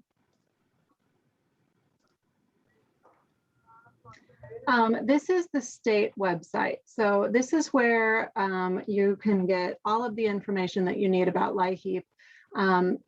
Just so that you all are aware, LIHEAP is not COVID related in any way. It was an assistance program that existed well before COVID and will continue to go on. So none of the services that you can currently receive through LIHEAP are impacted by, there's no eligibility around COVID, if that makes sense. So there are two components. There's the energy assistance component. This helps with a one-time payment for primary heating. So if you have an applicant who has a gas bill, that's very likely going to go to their gas bill. Most people do see that they have gas as their primary heat. This is available from November through March. So we're getting ready for that new program year to start. Elderly and disabled individuals can apply as early as October as pre-registration, but those do not see funds put into their accounts until beginning November 1. So that's the one-time credit that happens annually. Once you become eligible for the program, whether that's in November or January, whenever that is, as long as you do not move or change utility providers, you are going to then be eligible for potential crisis intervention. So that's the Energy Crisis Intervention Program you see right here, ESIP. And that helps if you have a disconnect notice, if you have been disconnected, or if your utility provider verifies that you are in threat of being disconnected. So there's winter crisis that's available November through May, and that can either be for gas or electric. And then there's summer crisis that's available June through, this site says October. We currently understand from the state that this is going to be through September, but they may be changing it to October. So I'm gonna for now say June through September, and that is for your electric if you are in threat of being disconnected or you have already been disconnected. You have the max amounts there. So max for winter is 800, max for summer is 600. We also see the eligibility guidelines here. Okay, so you might be eligible for LIHEAP assistance if you are responsible for paying your heating and cooling costs. So the bill needs to be in the name of someone who is in the household. You have to be a United States citizen or legally admitted for permanent residence. You have to have 3,000 or less in your bank accounts, retirement accounts, or investments. And then there are specific income guidelines based on household size. And I will tell you that just this program year, the state updated those income guidelines to be 60% of the state median income. This is great for allowing for more applicants to be eligible, because that changed it from 135% of the federal poverty level, which you all know is pretty low, all the way up to a household of one can now be making $2,200 monthly and still be eligible according to the income guidelines. So those are the general eligibility criteria. The state goes on to give you information about how to apply. So you can apply electronically. This is new for the state this year, and I will tell you right now that there have been lots of challenges for people to do this because they have to save the application, and then they have to submit it, and then they have to upload their documents. So if you are helping somebody apply electronically, I would encourage them to read these directions closely and make sure that they follow them. I'm going to show you what the application looks like. If you are applying or you are helping somebody else apply, it's really important to fill this out completely. If someone forgets to complete a portion of this application, they're going to get a letter from our office telling them exactly what they need to submit. So obviously we've got name, we've got address. Connie with Spire mentioned that LIHEAP is able to help with old bills. And I will say that that is true. It's also really important to know that whoever is applying has to have an address where they are trying to turn on service. So you can't be in between housing without an address that you are going to. You have to have either a lease agreement or have communicated with the utility company that you are trying to turn on service at a particular address, that's what's going right here under home address. County, remember, we're talking about Jackson, Clay, and Platte counties right now. Under the household members section, it is very important that they write in the social security number for every member of the household. If they do not do that, they are going to get a letter from us saying we need that information. So the more they can complete on here, the faster we can process and hopefully assist. Utility information, this is where they're putting their gas information, their electric information. If the landlord is responsible for paying the gas, there are some ways that we can still assist, but you landlords are very likely to get a letter from the LIHEAP office asking for additional information about who's responsible for that bill, whether they pay you directly or if that's included in your rent. So if you know that you have a tenant who is applying for LIHEAP and you are responsible for their gas or electric bill, please be watching for that letter from our office. We need that in order to assist them. This gets into income. We are required to reach out to applicants and ask for paycheck stubs from the previous month. And then it's very important that they sign and date that application. We cannot process it if it is not signed. So we've also got a MAC LIHEAP website that they can go to. It goes through some of what that state site shows with the eligibility. You can download an application form here. It provides that checklist of what people need to do before submitting, tells them how to submit. We are located in the Mazuma building over there by Swope Health Services on Dr. Martin Luther King Jr. Boulevard, but people do not need to come to our office to submit an application. It's actually easiest and fastest if they either mail it or fax it or submit it electronically. Our fax number is on the website, but I'll pop it in the chat as well. And again, just a reminder right now, we are only assisting with electric crisis currently through the end of September. We'll begin processing new applications for elderly and disabled October 1, and then the rest of the population November 1.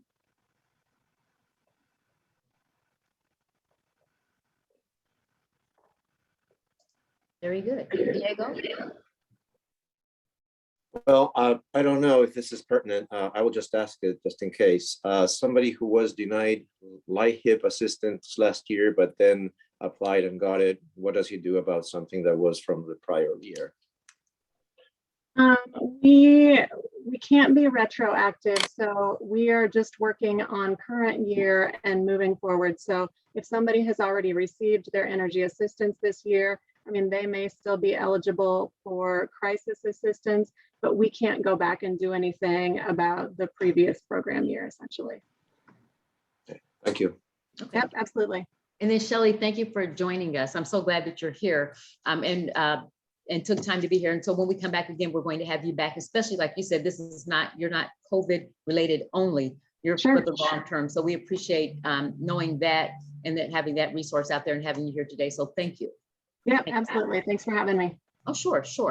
And then we have one more speaker, and then we're going to wrap it up with Jim and I sharing some information about a new program for those who have been evicted in the state of in Missouri, in Kansas City.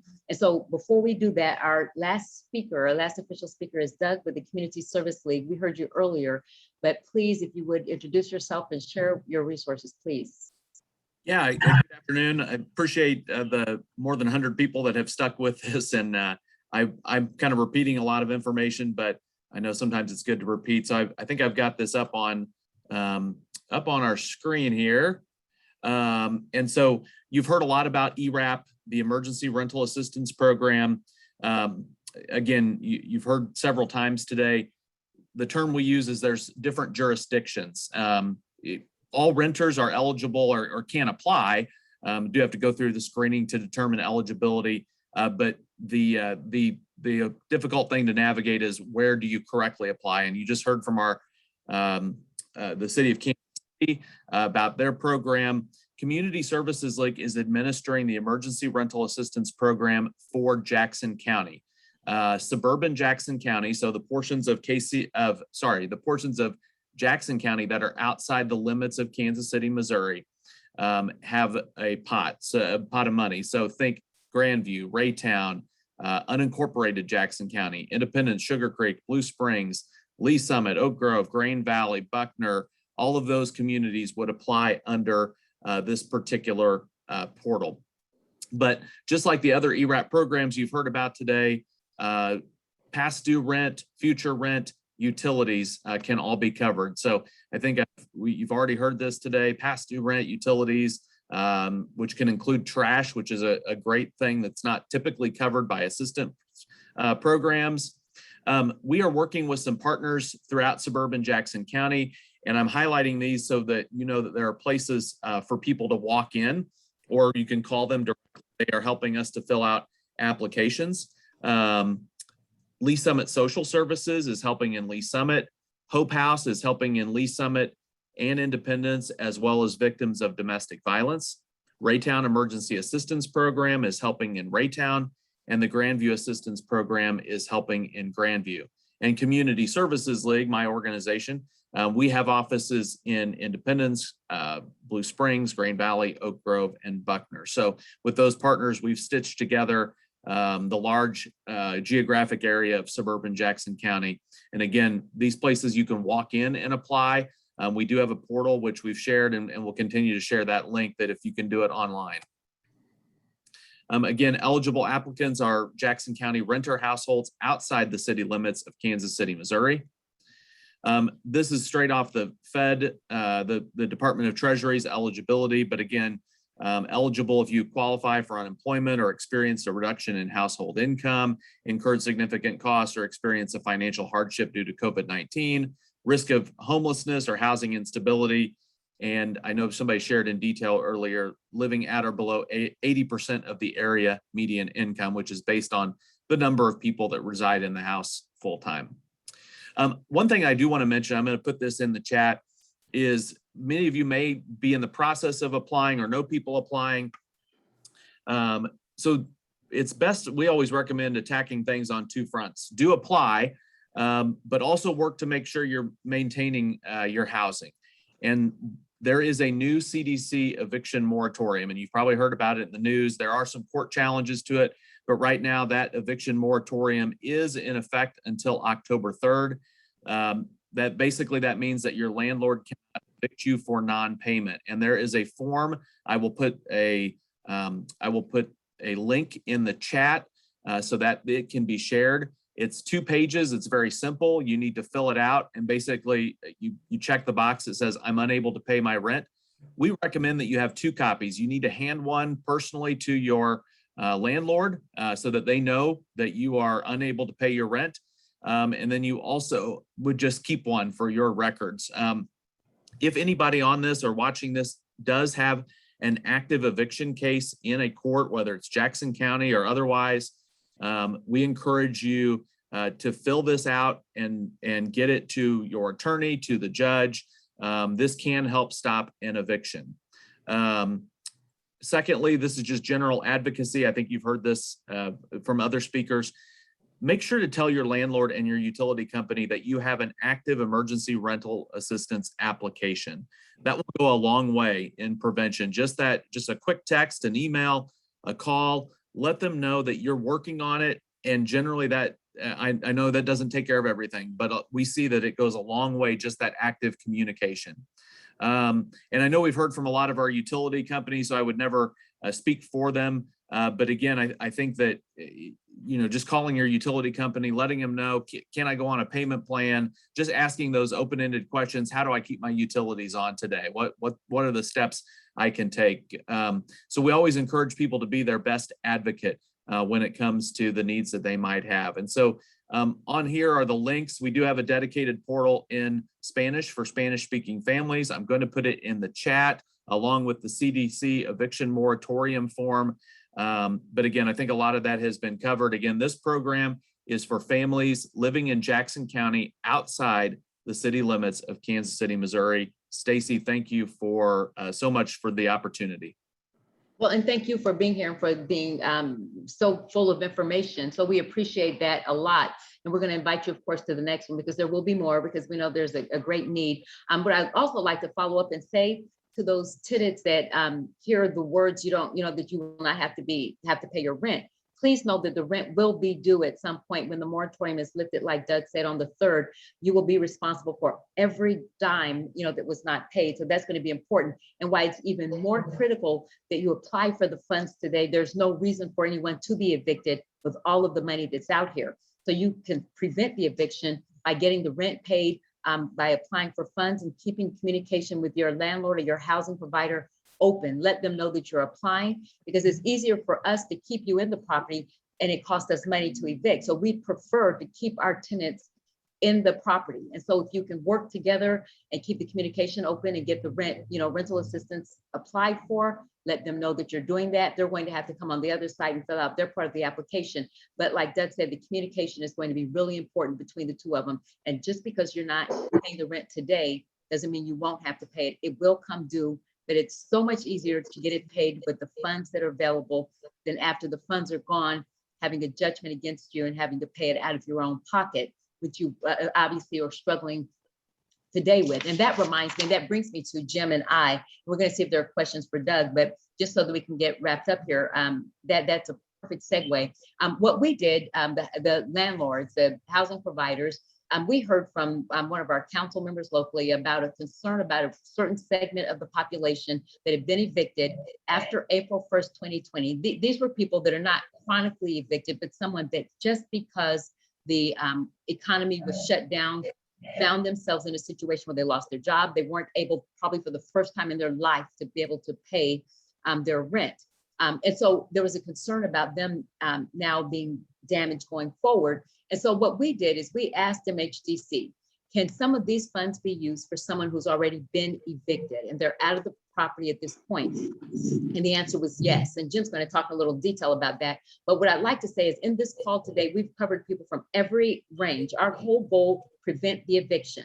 And so if you are in a property now and you need to get caught up on your past due rent up to 12 months back, you've heard of what you need to do that, and potentially applying for 3 months forward so you can get stabilized. So we're keeping you housed. The next group Doug just talked about, going through the court system. And then this group that we're talking about, we're catching people that we've missed that already have been evicted that will need help paying back that judgment. Because remember, the judgment doesn't disappear, just like the rent doesn't disappear. The judgment doesn't either. But if you're not able to pay your monthly rent, it is going to be hard to pay a judgment, a huge judgment of hundreds or thousands of dollars. That's where this particular program came into focus. And it was, again, created, the thought of it came from landlords. You hear so many people try to make the landlords the bad guy. This is a landlord saying, hey, we want to help people get rehabilitated with their credit after an eviction. And one of the ways to do that is to pay that past due judgment off, because that will follow you around until it's paid. You won't be able to buy a house, which we know, we hope everyone's able to do. You won't be able to have good credit terms because you have that judgment sitting out there, getting a car. All of those things. It's better to get the credit cleared and get that burden away from you and that barrier away. And so that way, when you go to the next housing provider, and landlords, there was a question in chat, landlords will work with people who have been evicted. But one of the first things, like my husband and I, the first thing we ask is, if you had a judgment, did you pay it off? Did you make that previous creditor who loaned you money, did you make them whole? And if the answer is yes, we'll talk to anyone because everyone deserves a second chance. And in any event. So I'd like to turn it over to Jim to talk a little bit more about the program. And I'm going to, let me see, share the screen. While he's talking, I'll go ahead and share the screen so that you can see the details about the program. But our goal is to help people on every side of that. And once we're done with this, we're going to open it up for questions before we let everyone go, just so that Diego and then Bethany, I think Bethany's put some information about job openings in the chat. So please be sure to scroll through there, and good paying jobs as well. And then Diego will come and catch us up on last minute questions. And Jim, while you're talking, I'll pull up the information about the program. Thanks, Stacy. So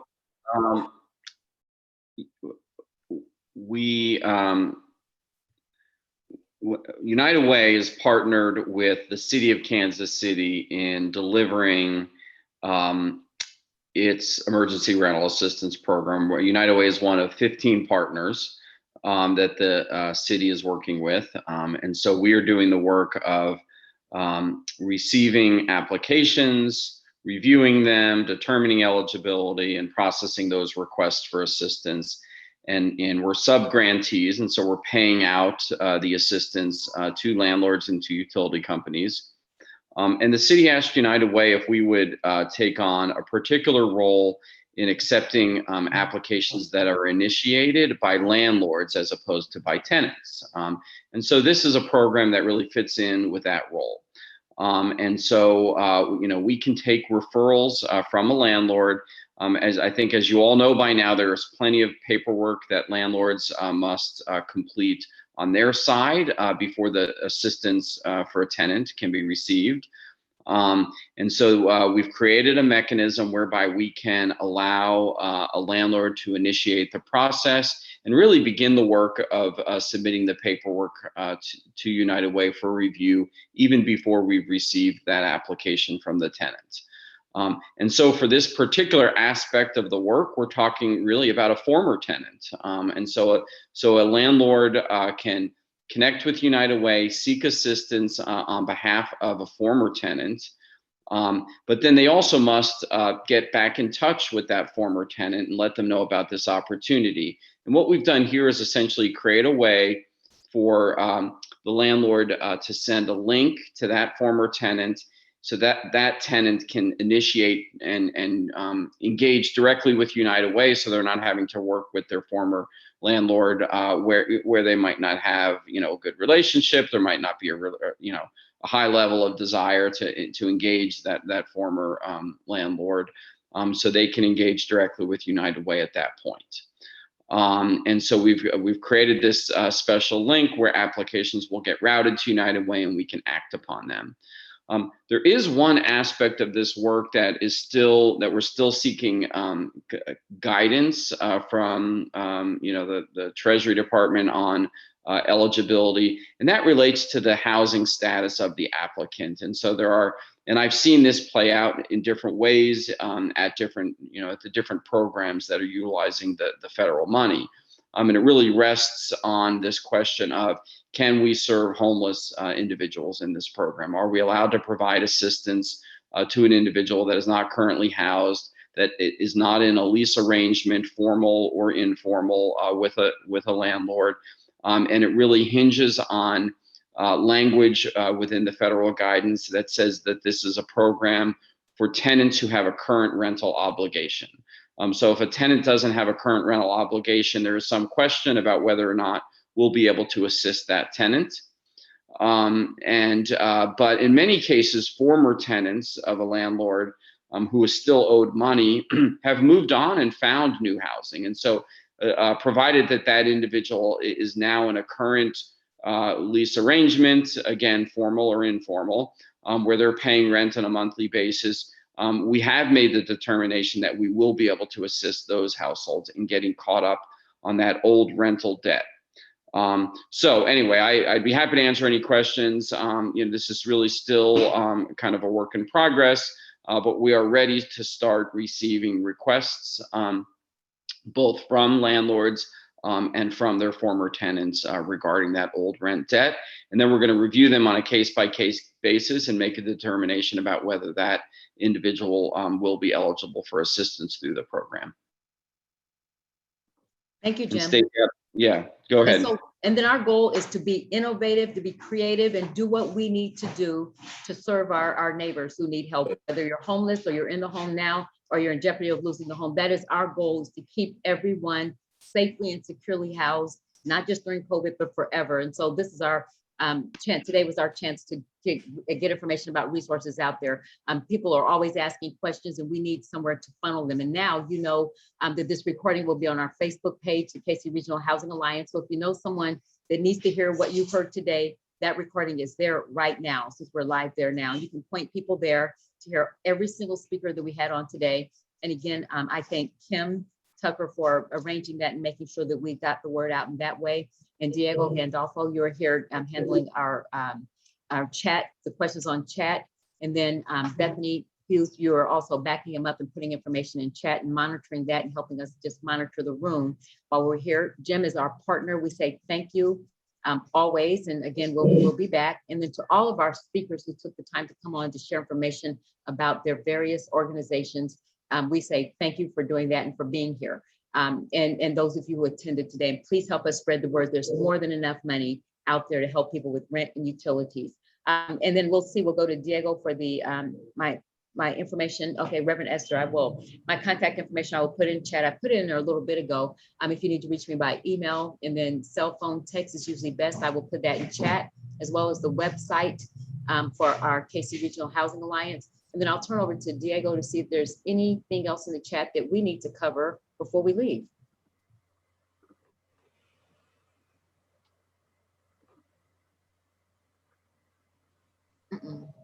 Diego, I hope we didn't have to drop off. Bethany, do you see anything? I'm gonna just jump in real quick. I'm gonna repost the links here to some of these job boards. One is through the city, and then there's a couple of really good state websites that just have a lot of resources for kind of any level of where you might be and needing help finding employment, whether that's needing clothes or help writing a resume. So please check those out, because okay, because they're there, the resources are there. Okay, Bethany, thank you. Is there anything else? Any other questions or anything else in the chat that we need to cover today? Stacey, I wanted to let everyone know the replay is currently live and running on our webpage, kcregionalhousingalliance.org, as well as the Facebook page. It will probably not be until tomorrow before we could get it on a YouTube page. But also, as you collect all the links and downloads that everybody wanted to share, we can get those posted on the website tomorrow morning. Wonderful. After we collected them all. Okay, Kim, you're Okay, wonderful. yes, Stacy. Diego. Yeah, here. There, And on the screen, you'll see the organizations that are part of our KC Regional Housing Alliance and how wide and varied our groups are. Yeah, there's questions about what if people have older evictions pre-COVID, if they can still go to the United Way.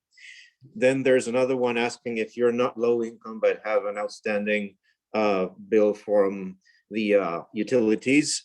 And then there's, those are the main ones that I think are pertinent to this conversation. Okay, is Doug still on the line, or Jim, if you can answer that, like if people Sure. have something prior to COVID? Yeah, so that's a great question. The Emergency Rental Assistance Program, the federal money, cannot be used to cover old rent or utility debt from pre-COVID. So there's a hard cutoff going back to April 1st. So we cannot provide assistance for a period of, for debt that was incurred in a period of time prior to April 1st of 2020. Did I answer the question? Yes. Very good, very good. Okay, anything else? Can I just put my email and our website in the chat? And on the screen, you'll see the number for the library. If someone needs help one-on-one filling out the application, that phone number again, 816-701-3767. If they need help filling out any of these kind of applications, including for rent and utility assistance, I think that's so important. We've run into so many people that have just needed additional help. And I think that covers us. If there's nothing else from Diego, I think we're going to be able to let people enjoy the day. Anything else, Diego? No, I don't think so. Okay, Jim, anything else as we wrap up? Okay. No, nothing for me. Thanks, Okay, Stacey. sure. And thank you, Jim. And I thank again my KC Regional Housing Alliance, my fellow landlords and housing providers for having such generous spirits and investing the time to be here to get information out and to work with our partners, including United Way. And so on that note, like Kim said, the recording will be available, and we thank all of you for being here with us today. Let's spread the word. Thank you all. Thank you. Have a good day.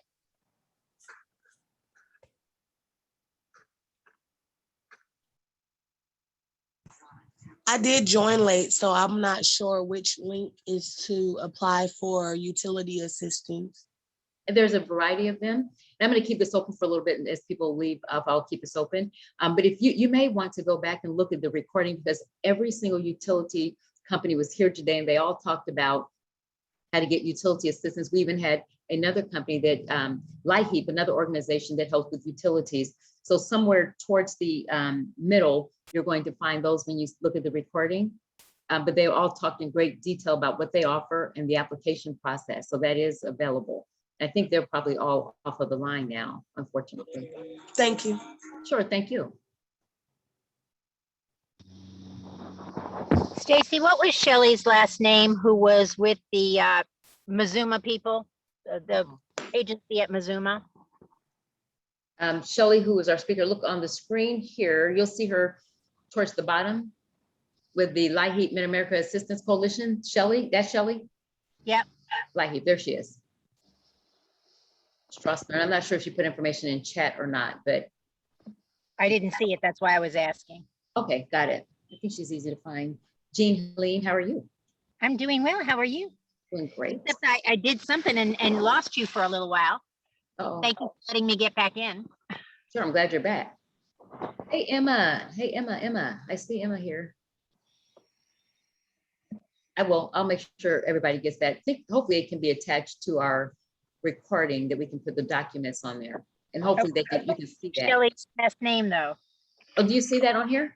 Stressner, it's on the screen.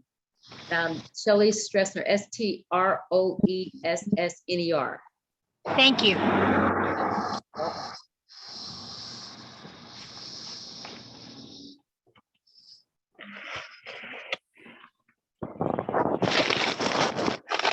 Hey, Stacy, yes? is the eviction rehab program available for the Kansas side as well?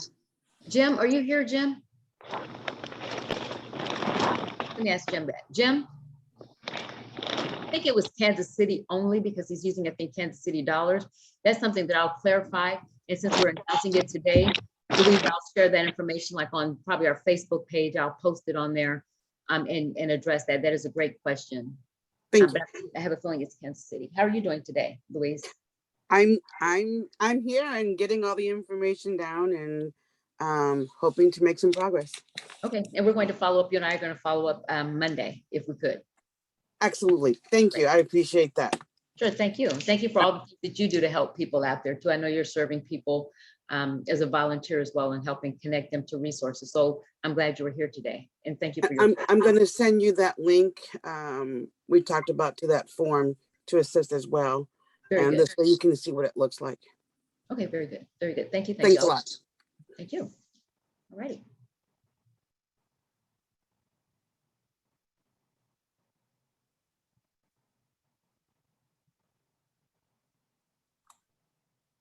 Stacy, if you can, I'm sure everybody's sending you their handouts that they wanted to share, or you may have them already. If you have them all in one place, like in a Dropbox that you could share over, I can get them loaded up on the website.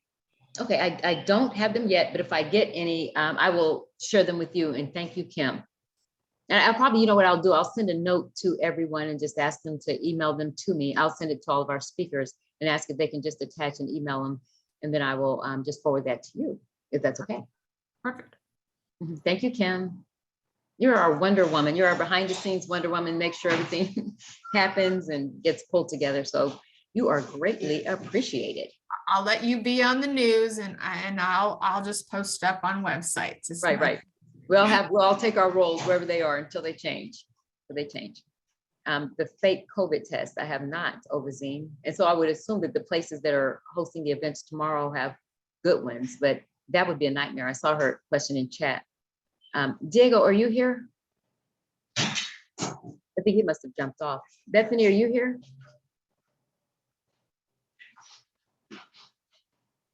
Okay, it must have jumped off. I know it's been a kind of a long morning. We had a lot of stuff to cover. And my phone battery has died. It's been that long, that busy. So, all right. Oh, you're saying you see that they've been selling fake COVID tests. I would think if you go to a doctor, you can avoid the fake COVID test. and not try to buy them from people, you know? United Way, she's the speakers. Stephanie, I just want to make sure we don't miss anything before we log everybody off. I'll look through the chat.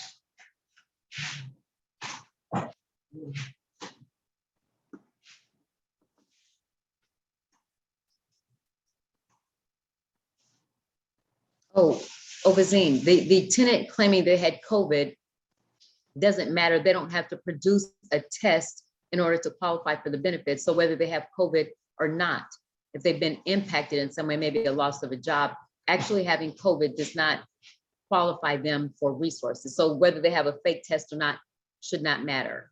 So I see your question. I see why you're asking that.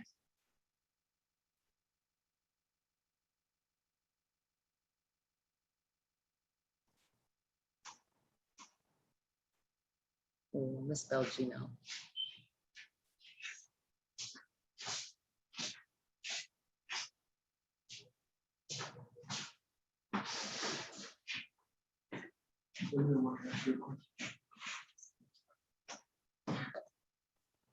And one thing I was going to put in there, Homes for Rent or for Sale is a Facebook page that has some information on housing that may be available. The tenants can go and post what they're looking for, or look and see what's listed on that page, and housing providers can go to that page.